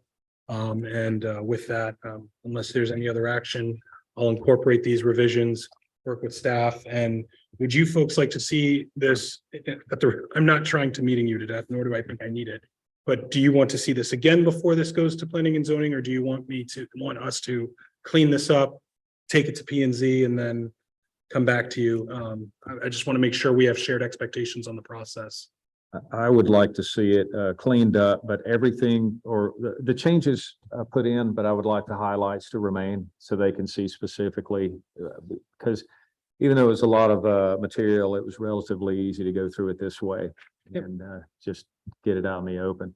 Any other comments from the council on this particular topic? Ms. Livingstone? I have a question. What are the next steps in this before it goes to planning and zoning and then? Great question. So procedurally, how this would normally work, if you folks are subject to any other input you might have, we'd clean this up. It's already basically an ordinance format, so we're not talking about an idea that needs to be drafted. Take the ordinance to them and say, hey, the commission is looking to change this. They would have a meeting much like the one you just had, make their recommendations to you. You would adopt them, reject them. Ultimately, you're the governing body. And you'd have a first reading of if you wish, what we likely do, given the nature of this particular ordinance, is maybe have one more workshop. You don't have to. Again, if you folks don't feel that necessary, what would happen is you'd have a first reading. So you'd have a council meeting. I would read it by title only. And again, you'd go through and say, you know, hey, we've had 2 workshops on this. Planning and zoning has made the additional changes. Do you wish to change this any further? Do you wish to scrap it? You know, because an ordinance can fail just because it's presented doesn't mean you have to pass it. And then we would have, and assuming it passes, we would have to have a second meeting. That meeting would be advertised, the ordinance title would be advertised in the paper. Again, we would take public comment at the first meeting and the second, and then ultimately a second vote. And if it passes again, then it's made part of your code. Would it not be, or would it be unreasonable to ask if Kyle and his team, while all this is going on in the background, for the RM properties, just to kind of do a visual on, say, their flagpole heights or their signage, just to make sure, because if we're off by, say, 1 foot or what have you, you hate for them to go to the expense of and just report back and say, you know, everything's currently within what we're asking, or there's this one, it's 6 feet larger, but this other one has one that's 1 foot, or. I think it's perfectly appropriate for, again, this was drafted, an initial draft, the one you're looking at was drafted by the lawyers saying, here's what we got to do long. For absolutely, staff could make the effort of going through and making sure, hey, based on the numbers we're talking about, does this present an issue in our community? And that can be part of any staff reporting to you as we go through that process to say, hey, I know we all talked about 35, but actually half the ones in this community are 36 or whatever that is. But the only couching I would do of that is to say, you know, that as we do each ordinance, it's not customary to have renderings and everything every single time. So as not, Right. so as not to create that kind of expectation. But given the nature of this and its citywide application, certainly you, and also you as council members, you folks are part of that process. While staff can do, you say staff, you guys have a pretty lean team. While staff can do that, it's also helpful for you folks. If you say, hey, you know, we went in through this in another community and they're like, hey, but what about the fish restaurant that's been here since 45? They've got this giant thing out there. Like, okay, we need to either address that or decide as a community that we don't want it anymore, whatever the thing is, and reflect that in our ordinance. So as you look around in light of having gone through this now, you are part of that process. And if you wish to inform staff, I have some concerns, what we were talking about based on properties X, Y, and Z, then please let us know as well. So I have a recommendation. Whenever it goes to planning and zoning, there's a good possibility that they're going to disagree on some of the recommendations that we're making. So what I would like to see is after planning and zoning reviews it, whatever the changes are, I'd like for them to be just redlined. So that we We should can be, quickly see where the we can deviation. see what their recommendations were. I think one more work session to review their recommended changes, and we can probably zip through it in 5-10 minutes and then put it in front of the council to vote on at the next meeting. Not this coming meeting, but But the obviously. next meeting in which it is presented. And do we, what is the next meeting date for planning and zoning? The first Wednesday, Okay. the 1st of February. Okay. Will you be able to have this prepared for them by then? We could, but candidly, I don't think they would have the sufficient time to digest it, and they would be in a position where they'd say, thanks, Kyle, cool. Can we meet on this again? My suggestion to you is that before Wednesday's meeting, we get it to them. We can get it to them as soon as next week in terms of these edits. And I'm only saying next week because I know what my current caseload is this week. But we could have it to them as soon as Monday next week and say, hey, start digesting this now. At the P and Z meeting and tell them we'd have another one. I'm just concerned about their ability. to We've digest. waited a long time, and I think if we have to wait another month or two, it's perfectly acceptable. If we cost this out for Muni Code, how much it would cost the publishers? I have not, sir. That's administrative. Patty, would you know how much, or Kyle? How much would this cost to put it in the Muni Code? Oh. This. Just by title, you're into the code? He's saying to publish on Municode. If we were to publish on Municode, what would Municode charge us to add this to our codified online database? It's 45 pages here. Yeah, well, they're only going to do the changes. They don't do 45 pages. It's all But changed. then it's hard to do, I'm sorry, what? It's all All changed. changes, but they also don't adopt the whereas Yes, but clauses. the Yeah. original one was only 6 pages. They're not going to do 45 pages, but what they will do is, I think they do a page before and a page after that they charge you for. So really, there's no way to really estimate what they're going to charge because of what change they make. Like Randy said, they're not going to go line by line. They're just going to make the changes they need to, but then they're going to add in the additional pages. So. I mean, I could look up a previous, something similar in I didn't know if they had a cost factor put in for each It's page. not crazy. You know what I'm saying? Yeah, they do, but then we don't know how many pages that's going to take them. Their pages aren't like our pages. Right. Mr. Mayor, may I make a request? We're halfway through the meeting. Can we take a quick 5-minute break? We sure can. All right, it is 7:28. Zoom at 7:35.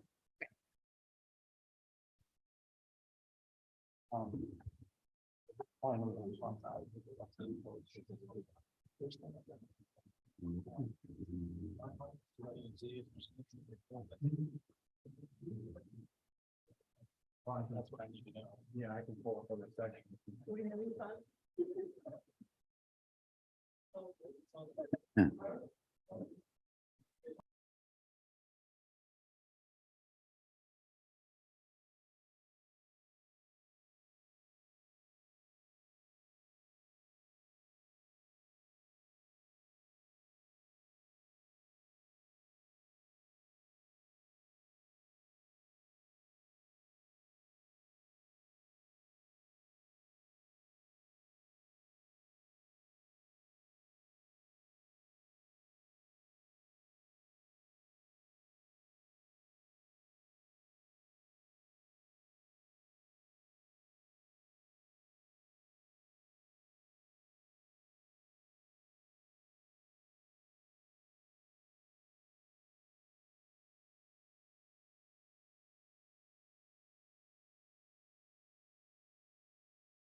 All right, everyone, we're back.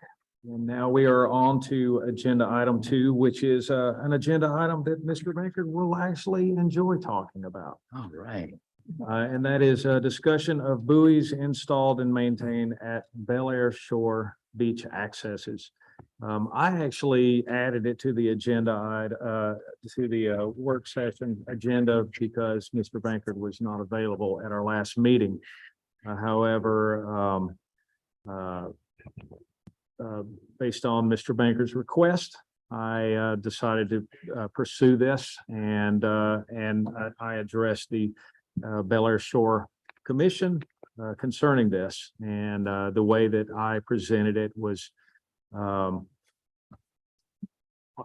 not speaking specifically for the city and committing to anything, but it was more of a what if scenario.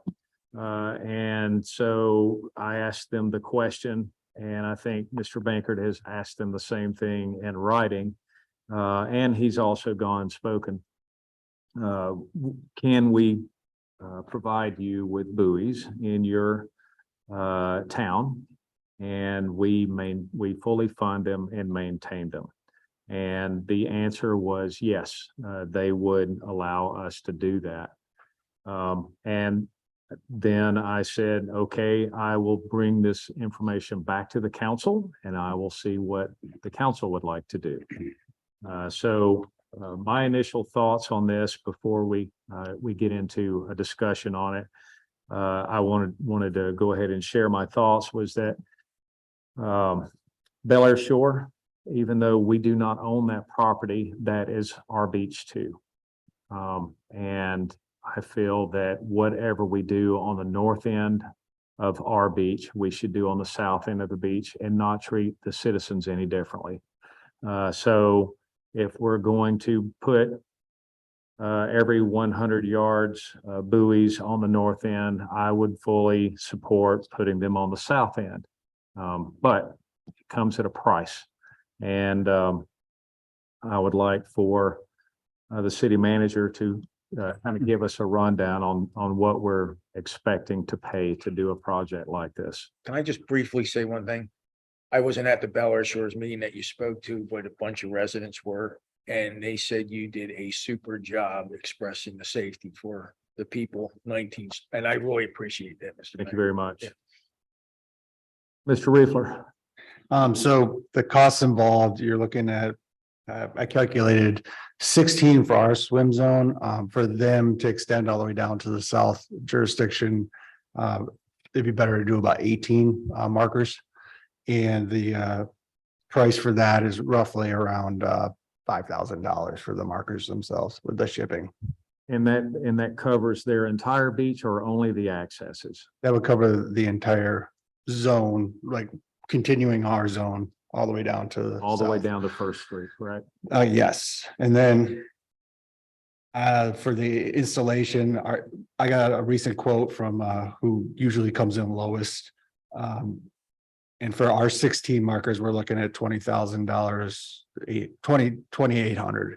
So I'm assuming because that's a full day's work, it's gonna be roughly the same, whether it's 2 more buoys or not. Or very close to. Can you repeat how much it was gonna cost? So $20,800 for installation. And 5,000 for the markers and shipping. And that is all the way, that is completely covers all of Bel Air Beach, Yes, for their. including the that Bel Air section. Shore portion. First to Harrison. That would cover from First to 19th. Right. There's Okay, so that's only the southern. part. their half. Okay, 20,000, you said installation, Yes, and 5,000 for the markers down there. yes. So we're talking, markers. 18. I do 18 on their section. So, and then what's the cost for 19th to Harrison? I'm just curious about the project total. Give or take, it's roughly the same thing. I'm basing the numbers off what I did for our swim zone. Yeah, Okay. theirs might cost, $50,000. 500, 1,000 more. The extra markers. So Kyle, what's just the one single number ballpark that we're paying for, our city's paying for in order to get the buoys from First to 19th Street? The Bel Air Shores, I'd say 27 to be safe. 27,000? Yeah. Okay, so that's the new buoys being put in, installed, ready to roll. Yes. Okay, 27,000, okay. Now, on top of that, let's just say we reset the clock on the lifespan of these buoys. You said they're good for how long on average? Couple of years? Couple years, I'd say at least 1 year. In our last batch, we didn't start seeing them go away until 2 years, but that kind of depends on what the storm cycle is. So I mean, average 1 to 3. But you get, say we get a pretty rough storm, our first year out, could change that.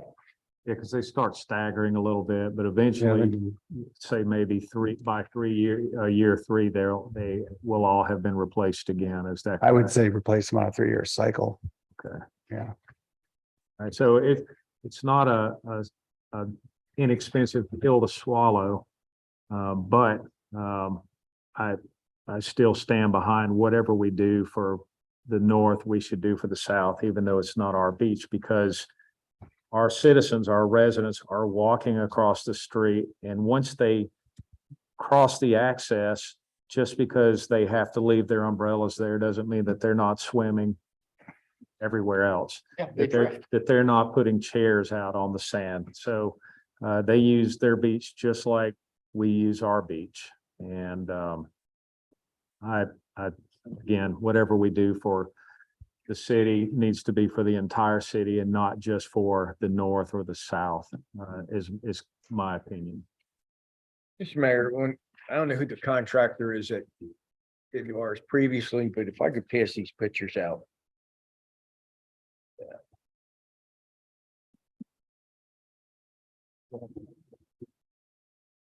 Has the technology changed any since the last time we actually dealt with buoys from a standpoint of there's newer technology out there that will hold those buoys in place better?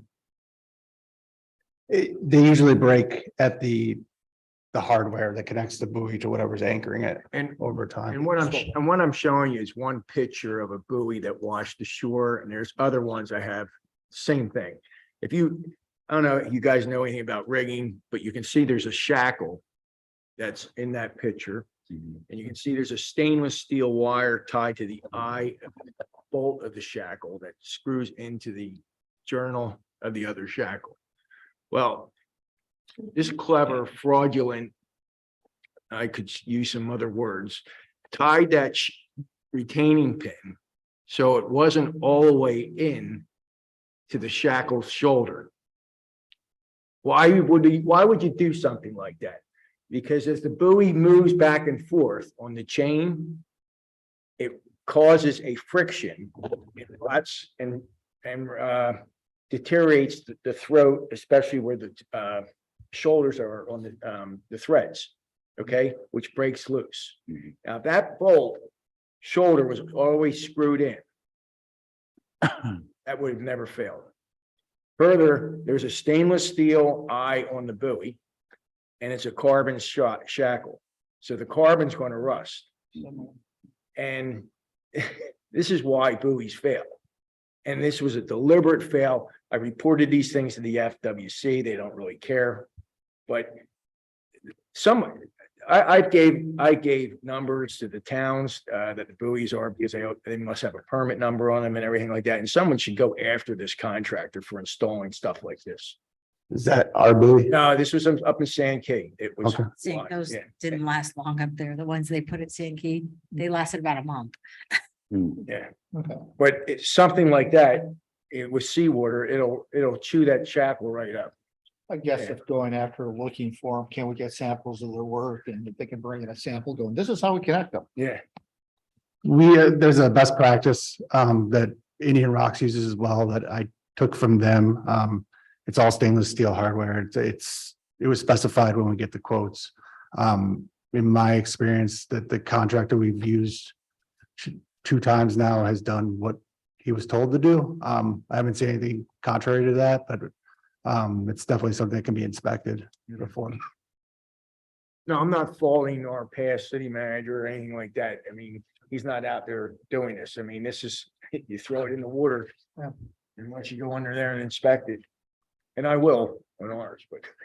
Yeah, Mr. Mayor, yeah, I'm fine with that. If I could ask though, is can we say, let's take the entire project, like you said, from First to Harrison and put that into our current city budget so we can see basically, I mean, it's more a thought process to see what it would do in the out years. Saying if we every 2 years, we have to do a replacement and put that number in there for us just to get a kind of a good feeling about what we can expect. But I mean, yeah, I agree with you. It's like you're swimming, you're gonna drift. And we did that to protect people. So make sure we got the buoys going all the way up. We budget $5,000 a year for buoys. Yeah. like right now, but I commend you wanting to do this from First to Harrison, as Mr. Zabel said. Is that really necessary? Because, you know what I'm saying? Because talking to FWC, they don't really have 100-yard requirement. They don't even have a requirement that you can bring your boat. You can't bring the boat in right at the buoy, okay? But if the buoy is 100 yards past, then you can bring the boat in, and it's enforced by Pinellas County Sheriff's Department. So my whole thing was to keep the weekend warriors from coming in drunk or whatever like that. And technically, I mean, we've had people come here and saying, I'm going to lose my boating privileges and that. If we spread them out just a little bit, why can't we sell a permit to our boating residents for $5 and they can still bring their boat in where it's not confliction?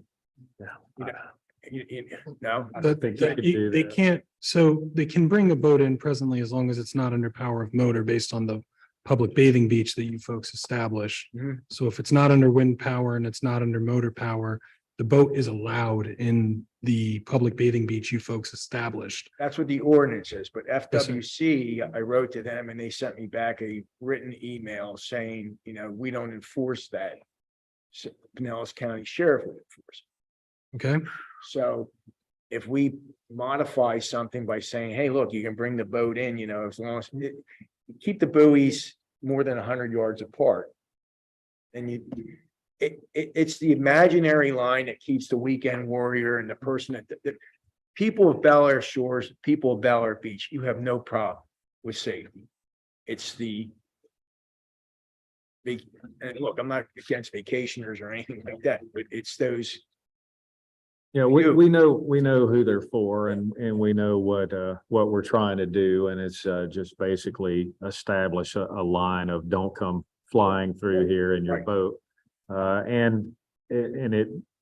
think whenever we discussed this for the north side, the actual Bel Air Beach, whenever we tried to do spacing, there were complaints about, well, why am I in a boat zone? Why am I not in a boat zone? Why? You couldn't make everyone happy. And whatever it is we do, we just need to make it the same in uniform all the way down the beach. And of course, we need to see numbers, and this is not something we'll decide on immediately, but my question is does the council want to entertain this idea and at least start doing the research? Some things that are involved is that they have to have permitting also, and that does cost money, and we would be required to pay for that permit. Permit does not cost. It does, it's just time. Okay, well, I think as far as from a legal perspective, that their attorney is more than happy to step up and help with this project. and to that extent, what we will certainly need some kind of, I would strongly advise that we have some kind of interlocal agreement. or That was document. the last thing I was going to say was that And I know that was a source. of a lot of the interlocal would need to be consternation. modified, and this would be a good time to actually look at both of our interlocals. And I think that this would be a goodwill project that would probably help us to resolve some of the issues that we have with our current access interlocal agreement. Absolutely. Mayor, you got my support. I have some questions. Yeah, I do Sure. too. So, is Bel Air Shores willing to put in place the same ordinance we have in place? And that's what we need to discuss. And So we don't know. because they do know that it would require an ordinance change. They are aware of that. And so that's where we let the city manager and the city attorney do their job and go ahead and give all the information and be transparent and see if they're really interested in allowing us to do this. Obviously, it's a great deal for them, but on the other hand, we use their beach way more than they use their beach. Could we, because it's kind of a moot point if they review our ordinance and aren't willing to put that in place. Can we ask them to review our ordinance and see if we get council agreement that that's something, because there's no point in us spending a lot of time on this if they're not even willing to accept the ordinance as it's written or something similar, because we're going to need that for the permit. And then what I heard Kyle say was it's about $52,000 to do this project. And the buoys last a year to maybe 3 years. So is that a $52,000 a year ongoing maintenance project? And if that is, we have a lot of deferred infrastructure that really is vying for that money more than buoys for someone else's property. And that's why I bring it to the council. So just some just things that are going off in my head as we're talking about it. So just kind of that. And then, so I think before we even spend too much time thinking about budgeting it, we probably should say, are they going to be agreeable to the ordinance? Yeah. Just And that's where I think that from an official capacity, you would be the better person to present that to their commission. And you don't necessarily have to go to their meeting, but I guess start with their city attorney and pass it off to her and let her look at it. Right. Okay. And see what she thinks and see if they're still interested. I have a feeling that they don't boat up to their beach. I don't think that they're going to have a problem with that, but I could be wrong. There's a resident here tonight who brought that up. He challenged me on that of whether they would actually go for it or not.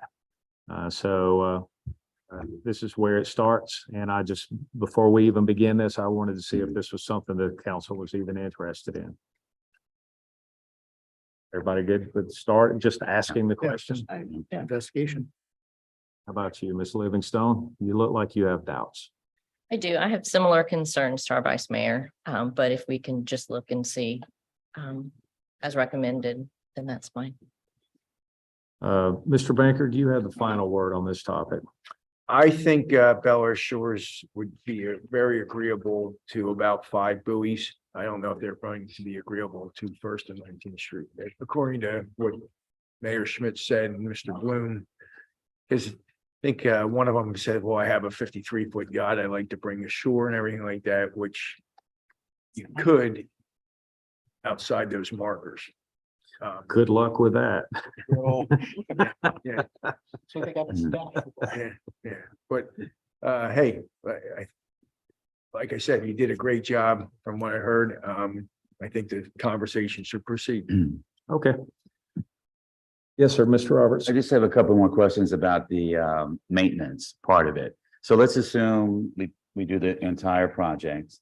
2 years down the road, we're talking about doing it again, but is part of that still reusable?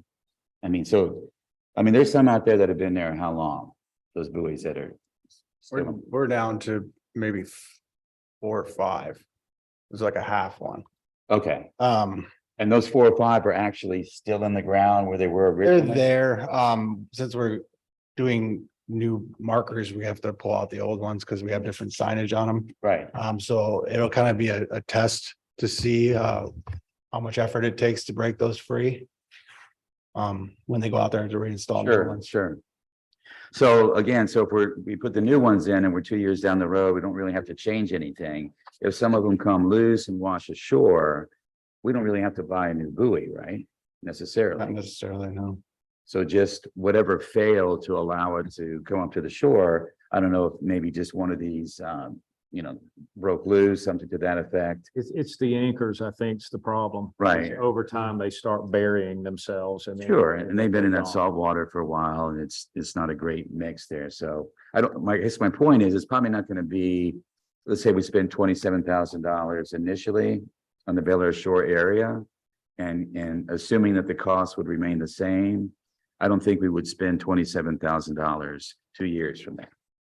Because we're still gonna reuse some of those things if in fact they even came loose. Right.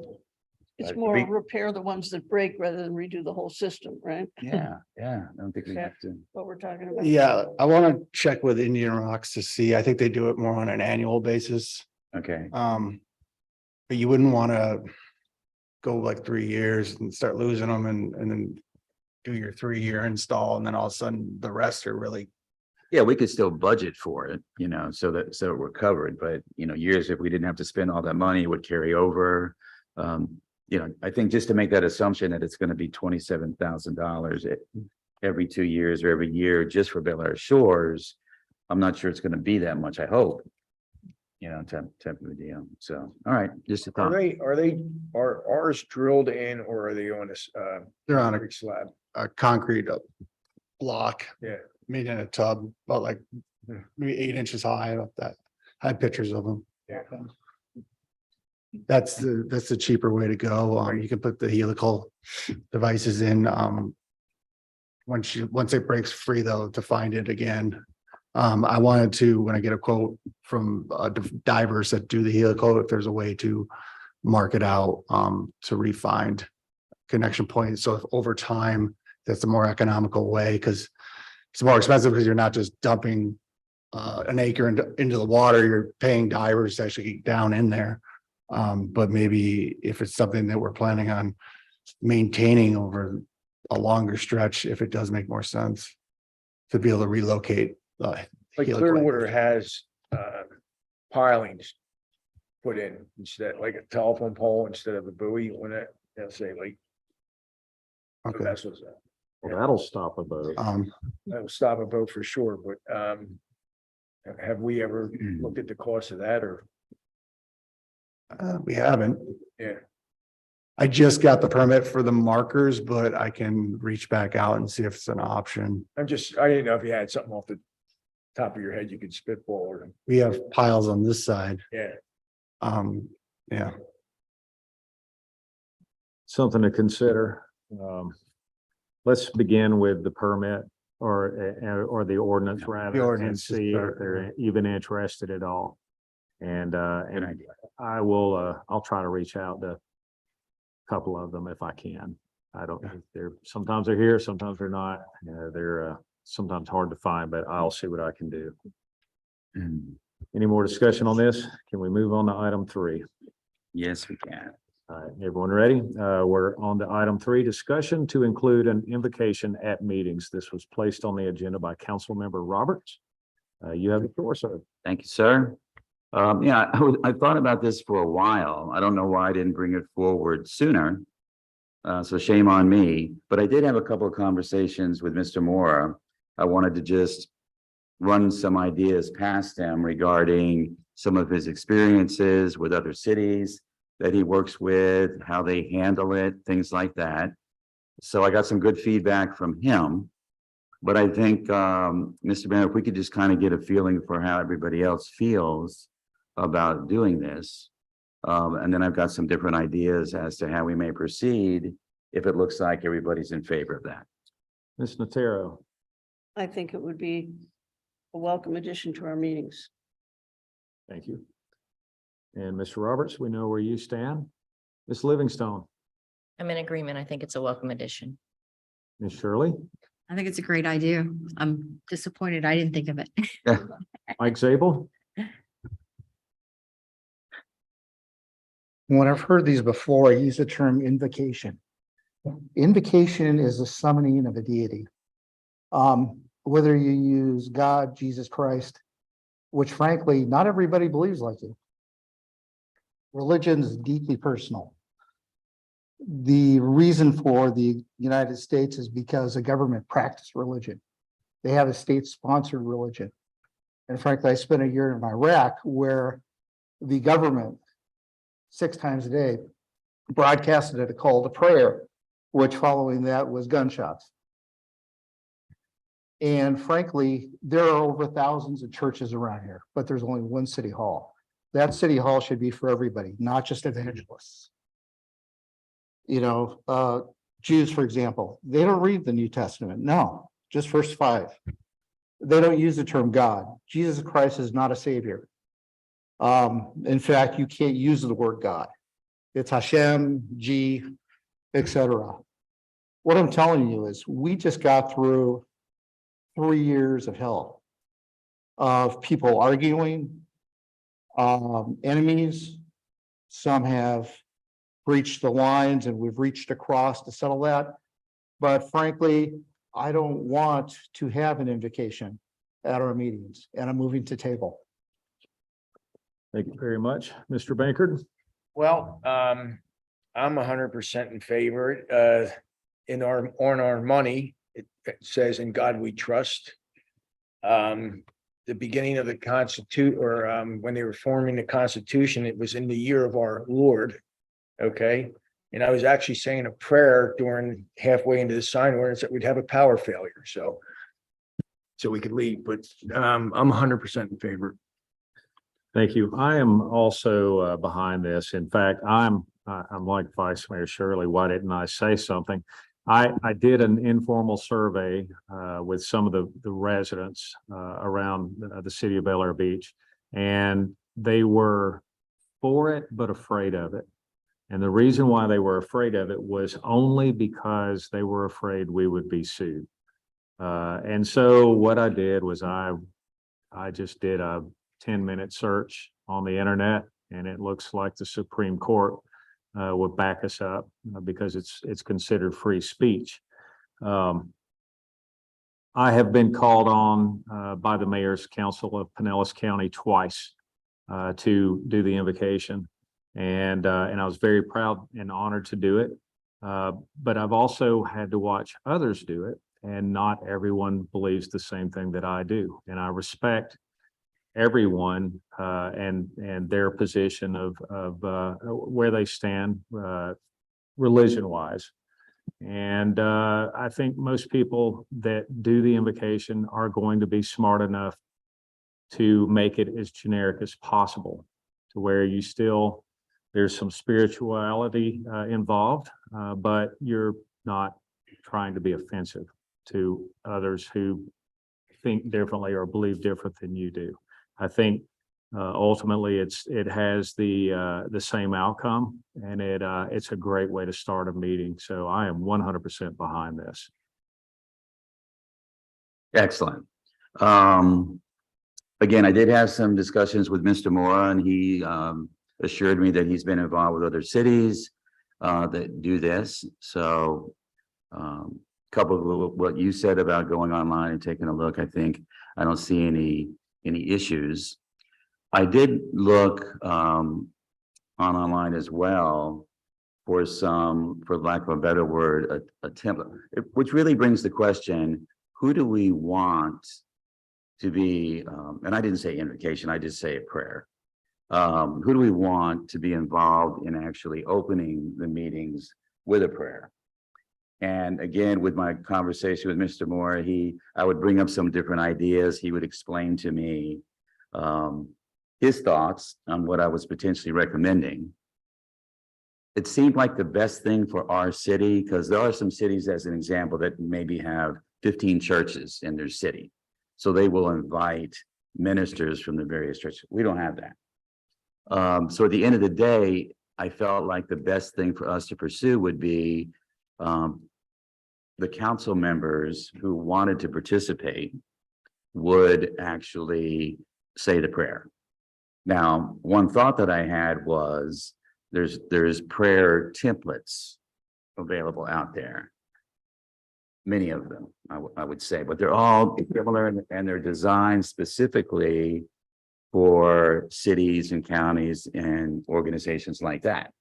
So they're very careful. I do not want to water it down based on my beliefs. At the same time, I don't want to cross any lines and cause people to feel uncomfortable. So what I'd like to suggest, if it's okay with all of us here, is to put together a template as to the prayer that would be used at our meetings, with all of us knowing that, you know, this would just be a template. If there's certain things that are going on in the world, there's certain things that are going on in our city that we believe, or the person who's reading that night feels like it would be appropriate to add something else to it, I think we should allow that leeway in there. But I could put this template together and work with Randy to make sure he thinks it's fine. And then with that document, I could get that to everybody else out there to take a look at it and see what everybody's thoughts are.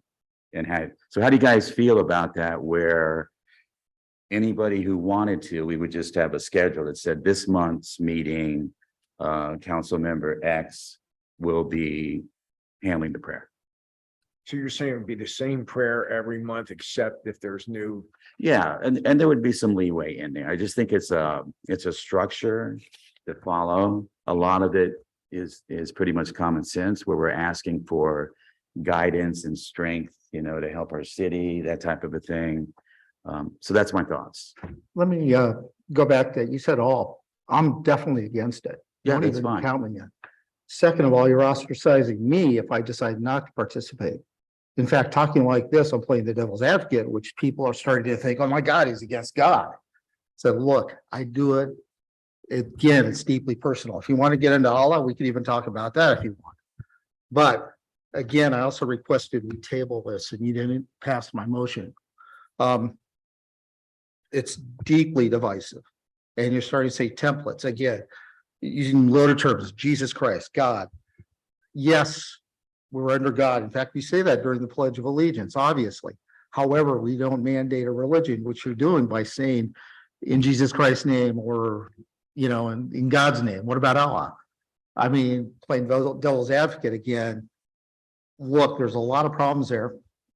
And I'm just telling you from my standpoint, as a member of this council, I don't need God's permission to do anything. If you're an engineer, we fire engineers that think God's going to handle it. No. Numbers, either yes or no. And again, I want to table this motion. Okay, we have I'm sorry, I did not hear you say table No, early on. no. However, we You're have a forgiven. motion on the table. Would anyone like to second this motion, or shall we continue this conversation? Continue the conversation. All right, the motion dies. So please continue, Mr. Zabel. No, it's a process. So that's fine. I understand. Thank you.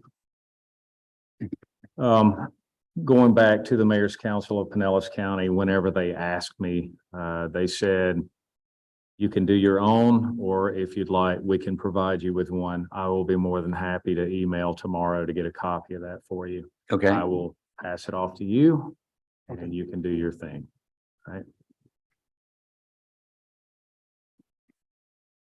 Can I just add, I travel the state pulling permits in front of many cities, municipalities, typically requires a land use change, zoning. I'm in front of councils in many, many cities. And I think ours is the only city I've been in front of that does not have some sort of prayer at the opening of their council meeting. Just food for thought. But there's also many that do not. I've been to both. Yeah. Whenever I do a big C meeting, we do not do the prayer. Whenever I do the mayor's council meetings, They do. we do. I also noticed that Pinellas County does. They do a prayer at the beginning of theirs. So it's a little all over the map, but I have felt bad that I couldn't at least feel better prepared at the beginning of the meeting. And even though Councilmember Zabel doesn't really agree, I think that it sets the tone and kind of calms everybody down to be prepared for a good meeting. Knock on wood. This is a great council. I'm very proud of all of you. And I hope that this doesn't damage our future, but I do feel very strongly about it. And thank you very much for bringing it up. And I'll just give you the backup on that is, look, I respect the council, absolutely. You know, whatever you do, I'm behind you. Absolutely on that. But please respect my thoughts as well. I'd appreciate that. Thank you. Yeah, and to your point, Mike, I kind of agree with the assigning it to council members, because I can tell you, I have a pretty strong opinion on my beliefs, Mhm. and I'm not gonna water it down. Same here. So that I may not be the best person to offer, is my point, the invocation. So Understand. just in fairness, right? So, and to your point, And you should, that's Yeah. fine. Yeah. right? And so, just think that through is my only thought. Right. And I like what you said, Mr. Mayor, regarding when you were asked, they said you could give your own, or you could use one that they had in place. Yeah, and I think the reason why they give you that option is because some people aren't comfortable with creating, Oh, sure. writing down their thoughts and doing a public prayer, whereas they probably, again, I've never seen it. I may have heard it. I wouldn't know if it was the prepared one or if someone wrote it, but I'll get it and take a look at it and you guys work on something and let's talk about it. It doesn't require anything. I don't believe there's anything about it in our charter. It says we can't. So Hasn't heard a lot of the military too. It's like, we'll just move forward. And what were you asking? That's You were asking conversation. Kyle to contact? Well, I'm gonna hand off because I can't contact you. I'm just Okay, gonna got it. give him Right. the canned invocation, and then you can look it over and do whatever you want to with it. It's Okay. just an example. I got it. Right. All right. Thank you. All right. Any other discussion on item 3? All right. Now we're on to item 4. How are we doing on time? We have 45 minutes, so we're doing pretty good. Mhm. This is discussion of holiday lighting on Gulf Boulevard. I placed it on the agenda knowing that the Bel Air Beach Community Foundation had big plans to try to fund some of this, if not all of it. However, I was afraid that because they're a new organization, they probably wouldn't be able to do it for at least a couple of years because it takes time to build up the kitty. And I've also had several residents during the holiday season that said, everyone else has lights. We look like a bunch of Scrooges. Why don't we have lights here? Why don't we? businesses. And so I assured everyone that reached out to me that I would put it on a work session and we'd discuss it. So here we are. And Kyle, would you like to give an update on our situation? Okay, so I put together a map just to kind of show where we're at. About 3 months ago, my staff went out and located all the poles that had existing outlets on them and determined which ones actually had power still running to them, which ones didn't. Since then, I started discussions with Duke Energy, telling them, okay, this is what we have. What I asked them, what would the cost be to repair the ones that don't have power to them anymore? Some time went by, and then when I reached back out to them again, I found out that they were actually in the process of repairing the ones that had outlets that didn't have power. So they took that on themselves to get power back to it. Nice, bravo. So they, at that time, they're like, it should be all complete within a week. And then, what this map shows is all the green is the existing outlets that were still there that they now have working. I do not know, because I can imagine there was an outlet at Fifth Street. Maybe not so much, definitely at 12th Street and 16th Street. I don't know if over time that wear and tear that it separated is no longer there, but I reached back out. I'm trying to get a price for what they're going to charge if we want to add some outlets to poles, because the way I laid this map out, the bare minimum, if we just kept the pattern, you would go up to at least 25th, but I think that leaves a lot of parts of the north of the city that kind of would be a big gap. I mean, you could stop there, or I tried to draw up what would be ideal based on where the light poles were. The best spacing to sort of maintain a uniform display throughout Gulf Boulevard. Yeah. So that ended up getting me, we have 19 existing outlets, and we'd have to add, per this plan, if it's something that you think is acceptable, it would be an additional 17 proposed outlets. Again, I need to know from Duke Energy what they're going to cost. And the other big question is how it coincides with the undergrounding. And that was my fear, is Yeah. that we would do all this planning and work, and then they would take Underground. things down Yeah. or wreck it. And the way Duke is, Miriam Tucker, who I deal with for underground planning, they're all departmentalized, so she has to get in touch with the lighting department. I naturally want to assume that they wouldn't go fixing all these outlets, that they're going to clean them down in months, but I still don't know the answer to that, so I want to make sure. And this is what was the last part you said? So they took it on themselves to repair all these outlets that didn't have power, but I just was asking, what it would take, not saying that we're going to use any holiday decorations this year or anytime in the near future. So I want to assume, which I probably shouldn't, but that they wouldn't go repair something they were going to rip down in a matter of months. Right. But again, I need the answer for that. Now, is there any plan at all to, what's the goal with the street lighting? What, are we just gonna leave it as is, and they're not gonna change anything?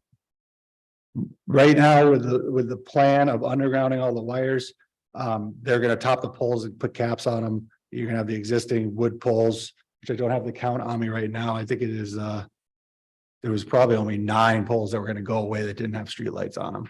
And then the rest, you're looking at 80, 85, 90 wooden poles with the lights staying topped so that they're shorter. There's been discussion and getting pricing on solar, but the problem with the solar is the arms on them are not as long. So you're going to have to put the solar lights a lot closer to the roadway, which can pose a problem. Plus, currently right now, we do all the solar maintenance in the city, and maintaining solar lighting on Gulf Boulevard is a little different than 22nd Street and Alita. Have we asked Duke, I know we're getting on another subject, but for the cost to replace those light poles with concrete poles or metal poles as part of our streetlight plan, and what that might look like? I did. It's usually a lease agreement. It is to go from the last number of the game and to go from a wooden pole to a concrete pole is it was to add a concrete pole didn't exist was 7,000, and I think the replacement was 4,000 to go from wood with the existing light. So it's still. Do we know what that lease looks like? Just food for thought. Let's kind of look at like some options on streetlight plans for after undergrounding, what that looks like. 'Cause they're gonna have That's to exactly where I was going. Yeah. I don't want to invest all this money to Unified plan. fixtures do that Christmas decorations for 2 years, and then we rip it all out and have to redo it. instead of having 19 poles, we end up with, I Yeah. don't know, 10, I you know, need or that, something. right. Yeah. I am definitely all for lighting the place up, but also those decorations are not cheap. No, They are have you priced them? They price from about $500 to $1,000 depending. So with the number, we're looking at, if we kept what we have existing, we're looking at about 20,000. Or we add as many to span the city, we're looking at about 36,000 in the lighting. It's a major commitment. So if we do this, we definitely want to. How about that lighted banner across Causeway, right? Do we have a bucket truck to install these? We always rent a lift. We only have how many personnel? Street? Two full-time. How long would that take to? Got that, hopefully this week, we'll pass all the employee screening for the new hire Mhm. on the community services administrator. Okay. Yeah. Well, I guess what we need is more information on undergrounding and what's really going to happen. I think it's too soon to commit to anything as far as the lighting goes. Obviously, there's a plan that will help us get electricity, but if it's just temporary and we decide to change things out, in a future work session, I think we should decide and discuss and decide whether we do want to do something with these poles. And it's just too bad Pinellas County couldn't have given us more money, you know? You can still ask. I heard that. Yeah, that would be nice. All right, again, this was just it's not really an action item. It was just a discussion, but hopefully this will give us something that we can go back to our constituents and say, hey, we're talking about it. And we're still trying to work out a plan. All right, next up, Councilmember Zabel put, let's see, converting to Park Mobile or other mobile parking app. Take it away, Mike Zabel. Sure. We looked at parking and we thought, my preliminary thought was, can we save money by removing all these signs? As I was saying, okay, sign maintenance, we have to replace them. We have maintenance of the parking meters with something Park Mobile, which actually cities to our left and our right inland use Park Mobile. And it's very easy because frankly, all the accountants now removed from in-house to an external agency that does all the counting for you, and people are used to it. They know how to use it. The police force, our sheriffs, they know how to use it. And going through the numbers, they're fairly conservative. There is some minimal savings, at least with Park Mobile. There's additional savings with another company. But the one thing that stuck out was the cost to maintain the parking meters. That's done by our city manager. I think you're talking 5 hours a month minimum to maintain, repair. And the problem comes in when you don't have a repair part, you got to trace it down. Look, the object is, we hired him. He's doing a great job, but he needs to get out of the job of parking maintenance man. And that's why I brought this up. We talked to, two companies, and the numbers so far, they work out to, again, if no savings, there is a minimal savings or could be more from going to these companies with that idea. But the big savings comes in no longer having to maintain the parking machines. Kyle, what was your thought? Because like I said, we went back forward on this. You'll see some of the emails. So yeah, if you look at our costs of parking meter maintenance, it's under the non-departmental. And if you look at the actual, I'm sorry, you guys don't have the budget in front of you. The actual for last for 20 to 21 budget year was 16,283. What was that? What made up that number? That was subscription fees, parts upgrades for the meters. Periodically, they upgrade the networks that they run on, so we had to upgrade the modems. So how often do We you have to pay do for that? an ongoing parts program. That's where it involves the time. I can give you a breakdown of the individual costs. But with the parts program, it's beneficial because you're recycling parts but it still involves the time of every time something breaks, you have to troubleshoot it. You have to go from one meter to the other, and you have to drive the part to get it swapped out, which is in off of Almerton by 49th Street. And we spent what, 16,000 on that for maintenance last year? That's the cost of the maintenance fees. That's not including the time and involved. Is that for No, the 21 vetting- and 22 you said? That was 2021 was the 16. And was that the modem year? Yes, And did we buy the modems? we did. Yeah, we own the Okay, machines. so I don't expect that to happen again, but we're Right. just curious. 21 to 22 was 15,924, and I can break these down, but Okay, we're not budgeting enough money okay. for what we're spending. And how much are we bringing in? It goes back. I'm looking at last year's actual was 164,000, but I'm trying to Yeah, see that this. sounds right. How much? 164,000. How many hours is that? Would anybody, what I'm saying is, when I'm looking at it, it's gonna cost us 68 cents an hour to go with Park Mobile. Now, we're paying 60, you know what I'm saying? We're paying 16,000. There's savings here, is they're gonna Right, into our cost, I agree. you know? Yeah, briefly, the looks we did was, it doesn't. It's very, and if at all, it's minimal. So it's about 10%. Parking meter expense was right around 16,000. But you're also paying for credit We're card also use on the paying meters. 68 cents for every hour. Right.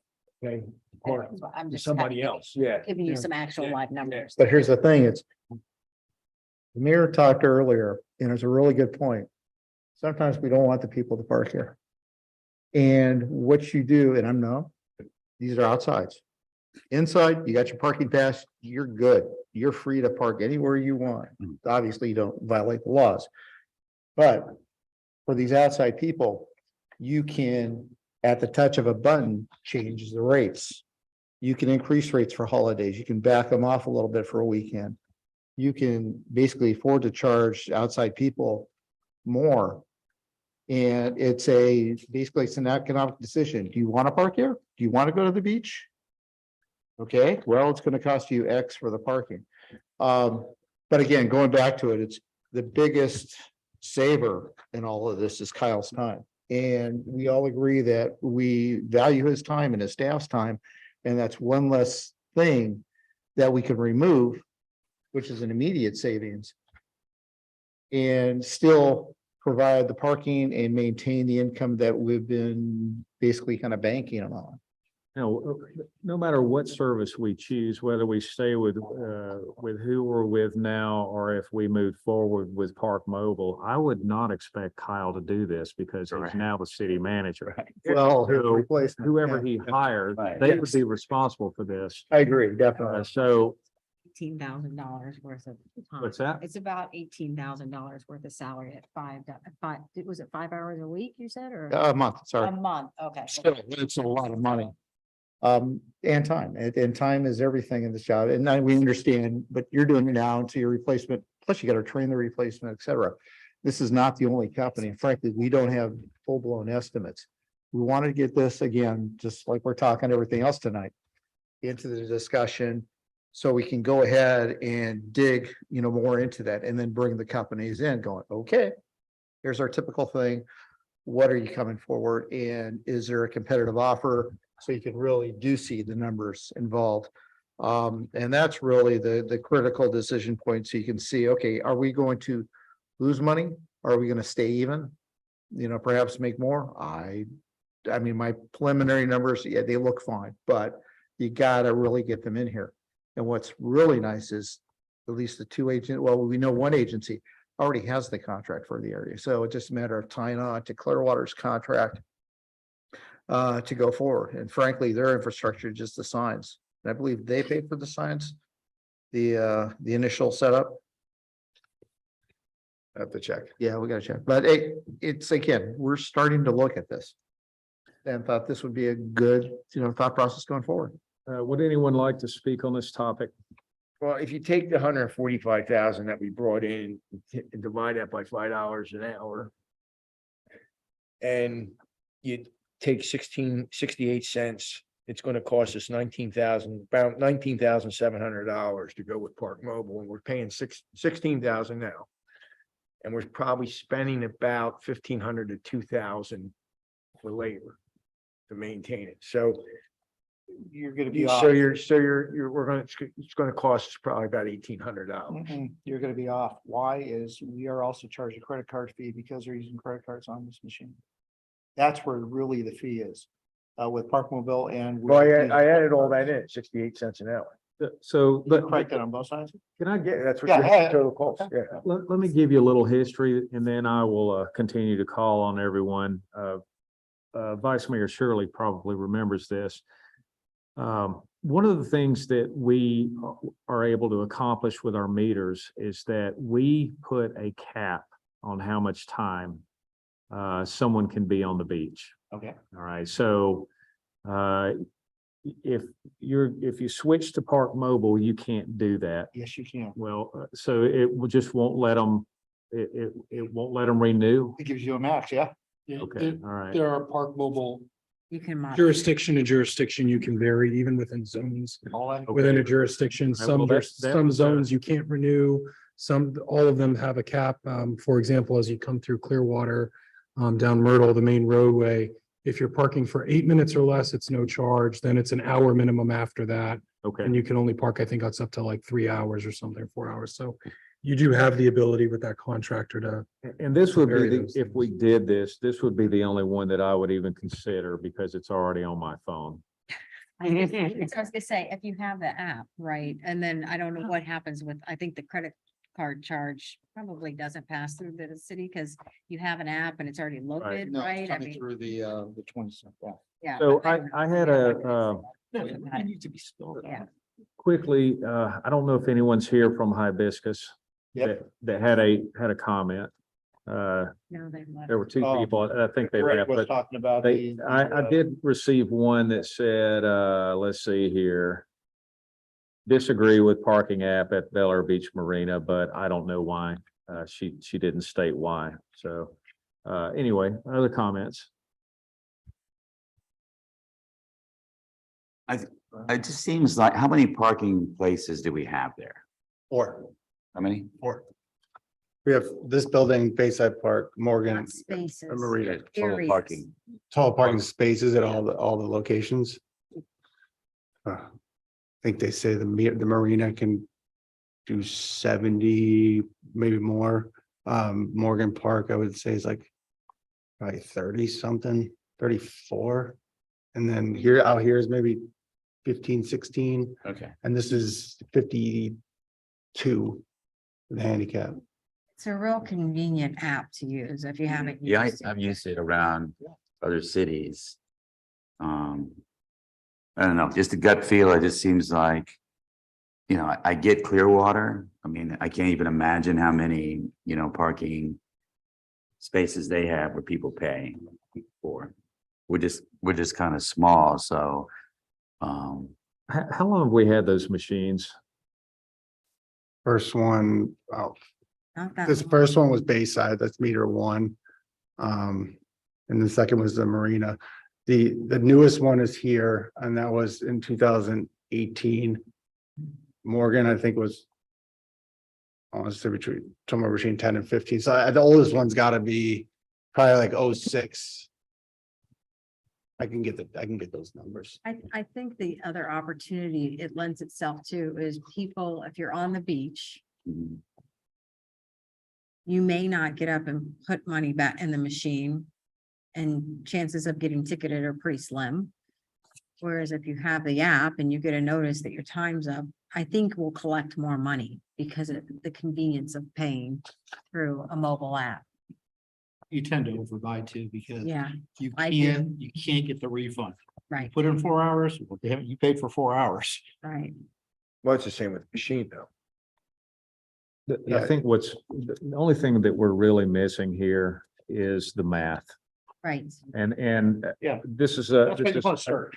I don't have a problem with taking a serious look at this, listening to their presentation and looking at the hard numbers and seeing if it's actually worthwhile to do it. I want a spreadsheet. Others? Going back to what you said and the vice mayor, I mean, the idea was, I'm not gonna go back to the meter and put the money in. I'm just packing up and leaving. Right. Now, what would we now do? Say Oh, 3 hours what they're max? saying is that it expires. Yeah. And then you can't renew. Yeah, but then. So now we're gonna say you only can be on the beach for 2 hours, 3 hours. You know what I'm saying? Because you can't renew, there's, what time limit would we be telling people? I see what you're, I see You where know you're what I'm going with saying? this. Yeah. Yeah. Yeah, because really you don't want to say that. I know you don't want to say it, but I don't think there's anybody disagreeing with you in the whole entire city, is what I'm saying. But it's okay to look for the paying threshold, that's economics. Yeah, I think we can quickly can adjust the, find num- that pay adjust the threshold. numbers easily through an app program too. We can Yeah. make that adjustment quick and say, oh, well, this weekend's a holiday weekend. Let's jack that price up. Yeah. Because we know people are coming to the beach and make more money. I mean, it's taxing our staff and the police, everything is getting Everybody. taxed on those very trying weekends with And so the much sheriff traffic. knows how Yeah. to work with the staff. They know how to check who's in, who's out. They should be able to log in and see Yeah, all the got all- plates that are paid. So they So don't what have do to you get out think, and look Val? at stickers. You're the one who deals with it more than anybody. What do you think? My thoughts, I just wanted to hear if there were any major objections to not allowing cash payments anymore. Well, that would You- eliminate it, right? That would eliminate. Having that, they either have the app and pay for it. Yeah. Or they don't. They have to download the app. I've Yeah. been stuck in that situation and I'm like, okay, I've got this app, but I forgot my password and I'm trying to, I set up, I'll show you so, about that. yeah. So- And then you register your husband's truck Right. instead of your car. Yeah, Exactly. and he's been, there's one other thought I didn't bring up, but It's the way of the future. I don't know how I we don't feel. like about it. having a lot of cash here. And that's where we're at right now. We're in a bank. I mean, you start talking, pushing 100,000 through and you're pushing a lot of that in cash back there. Vice here, no cash, nobody's attempting, no accounting. So what was Somebody your else comment does it. though? Your comment was about the cash payments. I mean, we have an older community, but most, in this area, they're mostly residents with stickers. Right. I didn't know, how you felt the reaction would be to eliminate being able to pay with cash, Okay, but I do believe it's where everything's going. Is that allowed that don't you have to have some kind of an avenue? Since on the dollar bill, it says this note is used for currency, for all debts, public and private. So what I'm saying is, do you have to give a cash option someplace? No.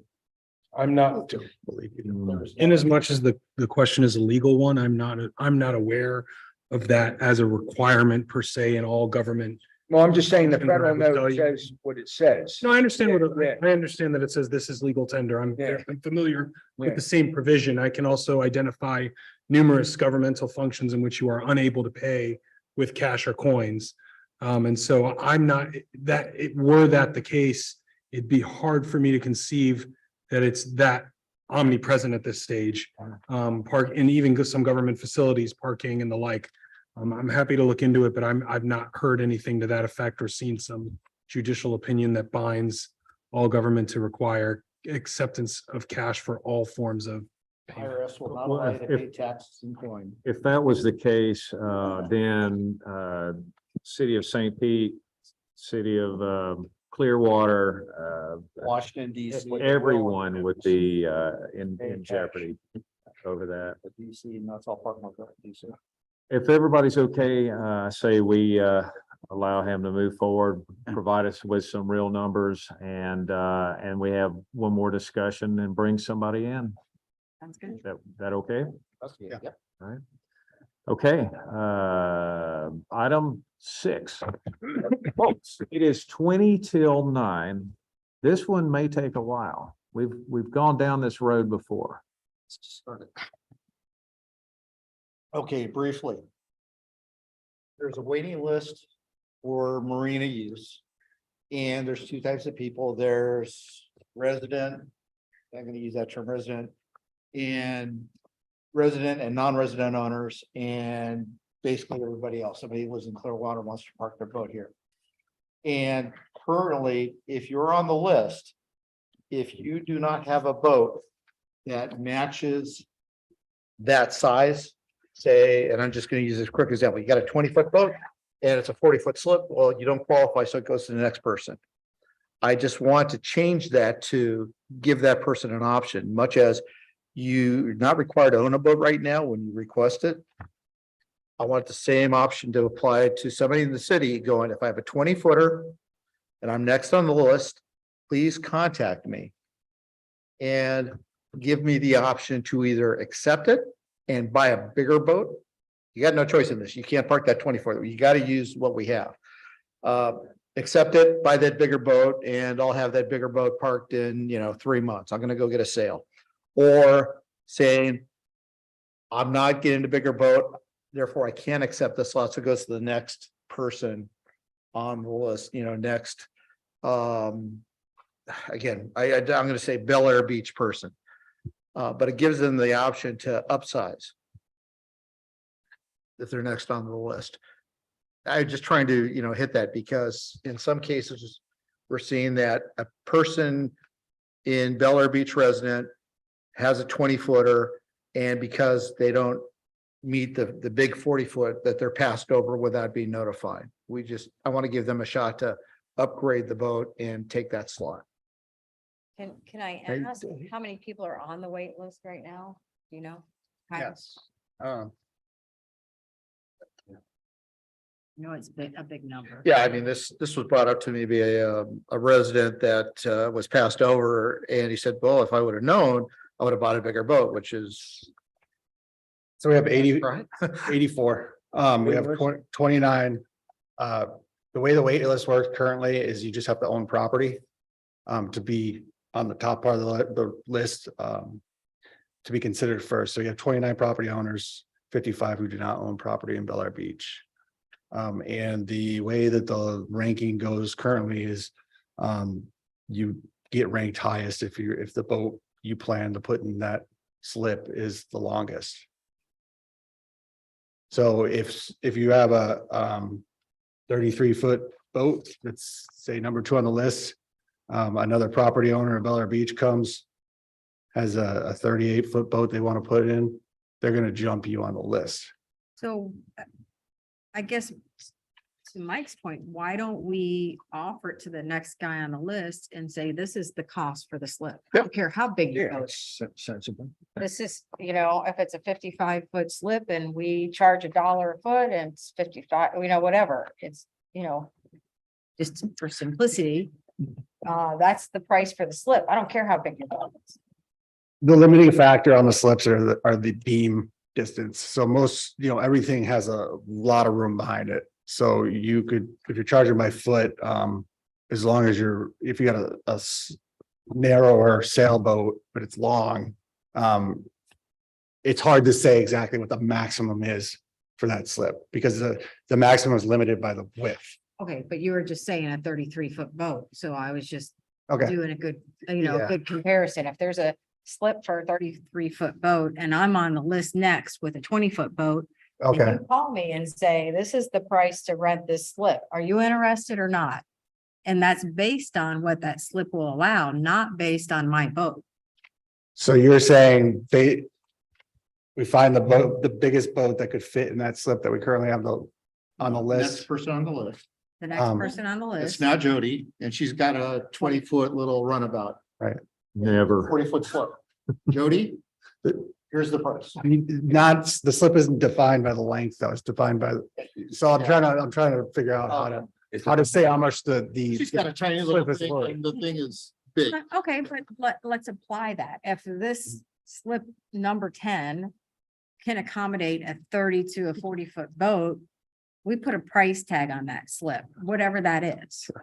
I mean, maybe we need to look at that pricing for those people that are waiting and as the slips turn, clearly people that are in the spots already, they have their price, they worked into that schedule we did a few years ago and, they're in place, but anyone new, but trying to accommodate our property owners. If we have, how many slips do we have that are rented by non-property owners? Do we have any?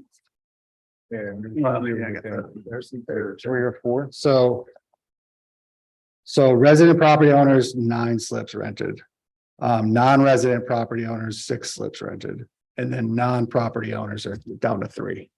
Okay, so those 3 probably should get a notice that they have 6 months to move their boat. So we can accommodate our property owners too, At those rates? at whatever rate schedule we set up. But I mean, the marina is for our residents, not for, I mean, as much as I love it being a profit center, it's really for our residents, not for non-residents Agreed. or property owners. So is the fee based on the length of the boat or based on the length of the slip? The length of the boat in the slip. The length of the Currently, the boat. length of the The boat. length of the boat is what we Yes. charge Yeah, now, by the foot. right? Well, So even I if it's a agree with 40-foot Joe. slip and they have a 20-foot boat, we're only charging them for the 20-foot boat. Correct. That's, well, currently there's a minimum. The fee schedule is laid out in the last resolution Okay. we did. They The wouldn't gen- qualify for that forty Yeah. foot slip. Right, they wouldn't Because qualify. they, right. they wouldn't be paying enough based on the footage. Correct, Yeah. of the slip, yeah. Are you clarify what you're saying? Are you saying that we should be charging one set price for a slip that can accommodate a 40-foot boat and one that should accommodate a 20-foot boat? don't want us to pass over a resident if we have a slip. So that might be a complicated, and we've Well, got someone in the audience. that I could can probably tell you help how to us do figure it. that Yeah. out. You would have what we consider a minimum and a maximum footage, okay, for that slip. So let's say it accommodates 25 to 35 feet. Well, your boat's 20 feet. Well, you get the minimum, The minimum. fee. which will be 25. Mhm. And then put your boat in there, but you're paying for 5 extra feet if you want it.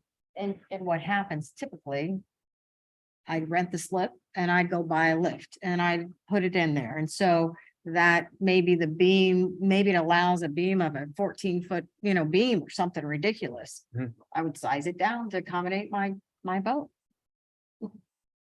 No, it's the same theory as a single person buying a 4,000-foot square home. He's gonna be paying the taxes for. Right, whatever it Yeah, is. yeah, it is. So I mean, if the slip can accommodate, as the mayor said, 25 to 35 feet, you charge him at least the minimum. Regardless if he wants to put a rowboat in there. I agree that we should charge on the length of the slip, Yeah. regardless of what you as your boat owner and the renter wants to Right. put in there. That's not my problem. Right. You want to put a tiny little boat in there? No, I'm running with you. I Yeah. mean, the way I wrote it was not like this, but this was an idea. Yeah. I'm with you.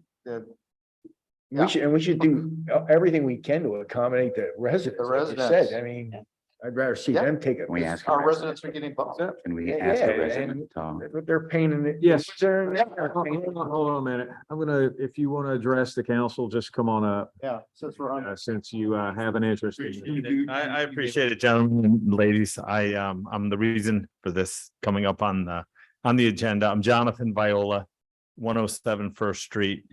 Everybody's been very helpful and I appreciate it. Thank you. I came from a neighborhood, so I bought a house here 10 years ago, 11 years ago. Didn't realize Kyle's been great. He let me know that I could have been on that list 10 years ago, but I didn't consider myself a resident, even though I bought the home. So now I move in a year and a half ago, said, okay, now I can get on the list, find out I'm at number 16, let's say. Well, this year, and correct me if I'm wrong, Kyle, I'm not trying to get anybody in trouble here, but I moved down from 16th to 24th on the list because people had bigger boats than I did. Not knowing that, I just went to the Tampa Boat Show. I'll buy a 35-foot boat if I can have a slip to put it in. My boat's 24 feet right now. So I'm a resident willing to take any slip, pay any money to get in that slip for convenience. However, I get you guys, I understand from other neighbors, there's been a lot of time poured into this subject. So rather than reinvent the wheel, I came from a neighborhood that had 40 slips and 40 homes. And the neighbors worked very well together in shuffling. It was sort of first in, last out type of deal. And we had the exact issue that you're talking about where some slips were larger than others. Some people came in, They were new homeowners. They had bigger boats than people that had smaller boats, and we worked it all out by the first in, last out. And what happened, this was very complicated, and I don't suggest this, but we had a review every year that basically said, if you want to move your slip, these people are moving out of the neighborhood. The new people come in, they get last choice. And that's just how the list worked. And it worked very well. And everybody knew that a year from now, their boat fit their slip. But if a bigger slip came open, they were next in line. It was same theory. And I'm not trying to get complicated here, but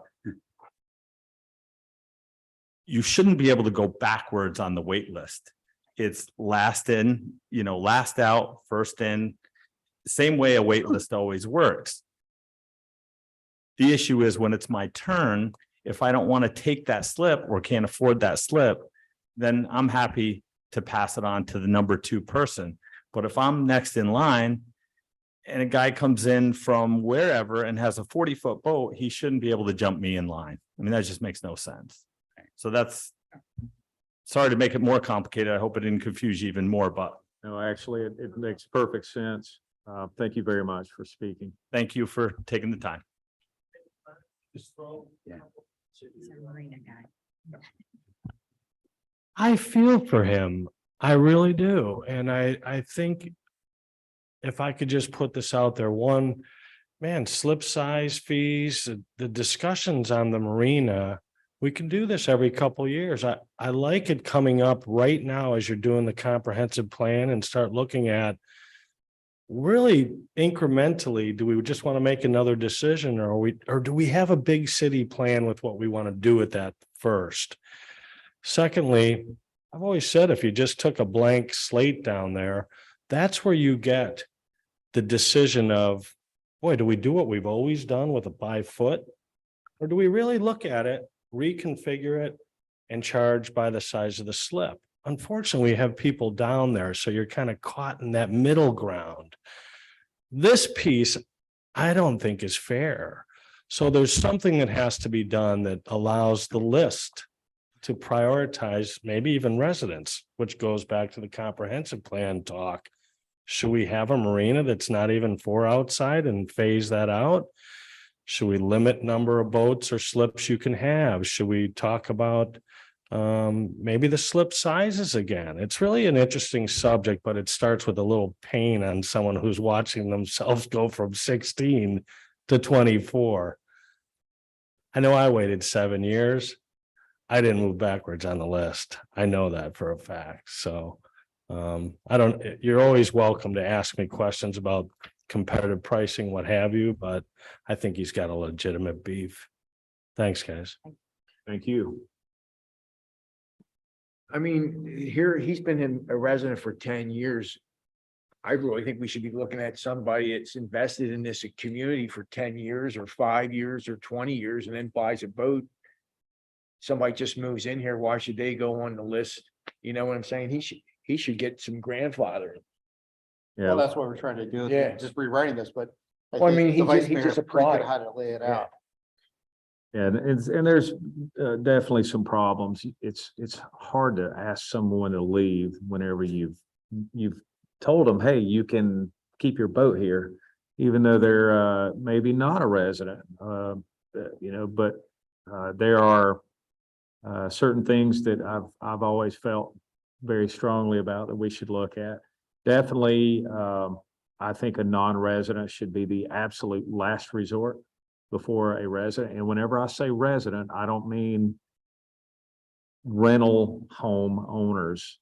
I don't mean people that invest in property and they live over in Tampa. I'm talking about people that live here in Bel Air Beach and that's what's on their driver's license. Yeah. They should take first priority and they should always be at the top of the list. And the only reason why anyone not living here should be in that marina at all is because it's such a bad slip that nobody wants it. But also I have a problem with more than one boat. If there's more than one, if you have more than one boat, well, that's the only spot you get is one, not more than one. And I think we have that case right now. Is that right? Yeah. Technically, the titles are under different names. Same household, but Yes. neither lives here. Is that right? I just don't know the exact legal background. I'd have to look. Okay. Yeah. That's, Well, Lloyd and I were gonna buy a book, so. that's nuts. Yeah, well, Yeah. my point is that, if we had a firm stance on you must live here, that wouldn't happen at all. So, Yes. obviously, there's some, discussion that's gonna be happening, with the long-term strategy of our city. And, I look forward to their recommendations, and then, we can put our own spin on it and maybe come up with something that, will accommodate the residents and not make them wait so long. Unfortunately, you have it's full. Yeah. And it's hard to do this shuffling around whenever it's time to make rule changes. We just watched it at the Clearwater Yacht Club. And they got all new docks, all new slips, everything's brand new there. And it was an absolute nightmare for all the boaters because they had to find homes to put their docks, in private, private docks. They were begging their neighbors and their friends for just let me keep my boat here for a few months. And I think some of them are still not there because they're still working on power and things like that. So it's not easy, and you won't be the most popular person if we go changing what we already have. But I think it's something that definitely we need to continue thinking about and talking about until we can come up with some workable solution that we're all happy with. And like Mr. Bankert says, we put the residents at the top of the list, not number 27. I am so sorry that happened to you. Thank you for hearing.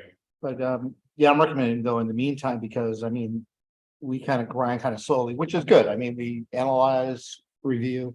Can we rapidly change it so that the existing people don't get jumped? If we change it, can he get back to 16 instead of 24? You know? I'm fine with that. I mean, I'm just saying, I mean, that's what we should be looking at. yeah, it's because it's this section right here Yeah. about how the line stuff, that we can just change that now. Obviously, everything else is long scope and we'll work on a comprehensive plan. But for now, just addressing the line skipping part. And unlike, I mean- Vice Mayor's idea where you say, no, you're not required to buy the boat, you're required to pay whatever Right, that yeah, costs. absolutely. And then if you don't, well, the wife says no. Okay, Then you lose it. you go to the next guy, Yeah. or husband says no. Can I just add a couple of things, I guess, so we can move forward because we don't have any information. It's back to Right. the. Let's have some hard Can we numbers, get figures. some actual numbers of current dock situation and then also what the waiting list looks like? And I think from what you just said, we've got 3 residents that are 3 renters that are not property owners in the city.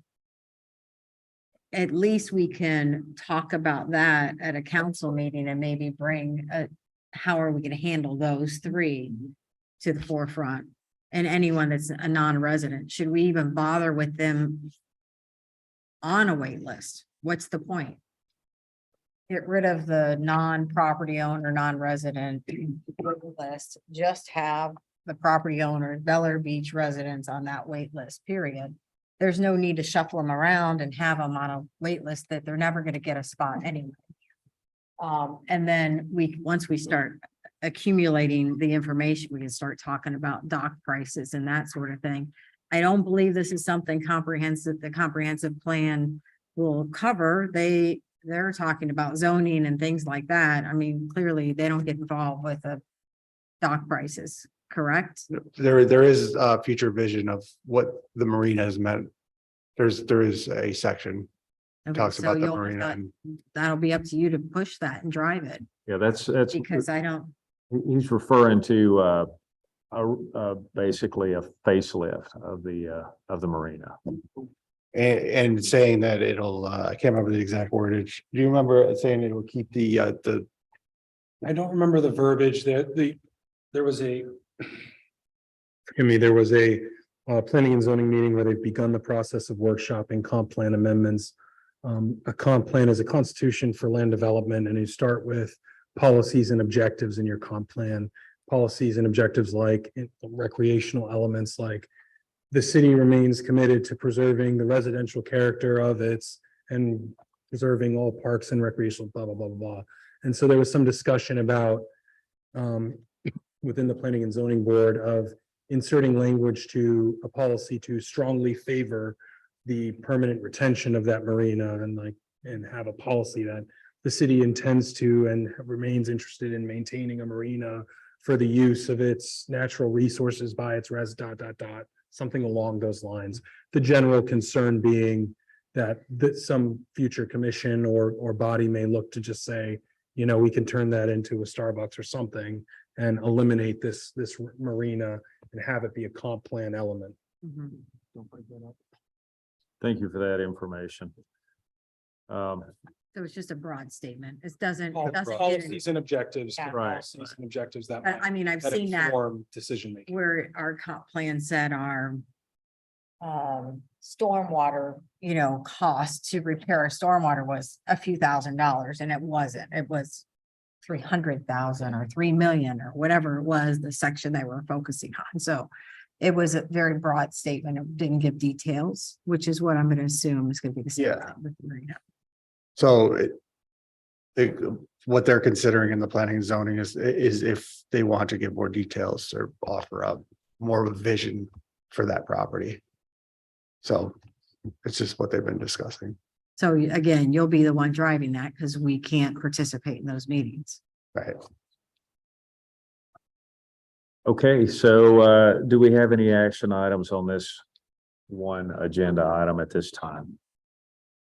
One person could participate.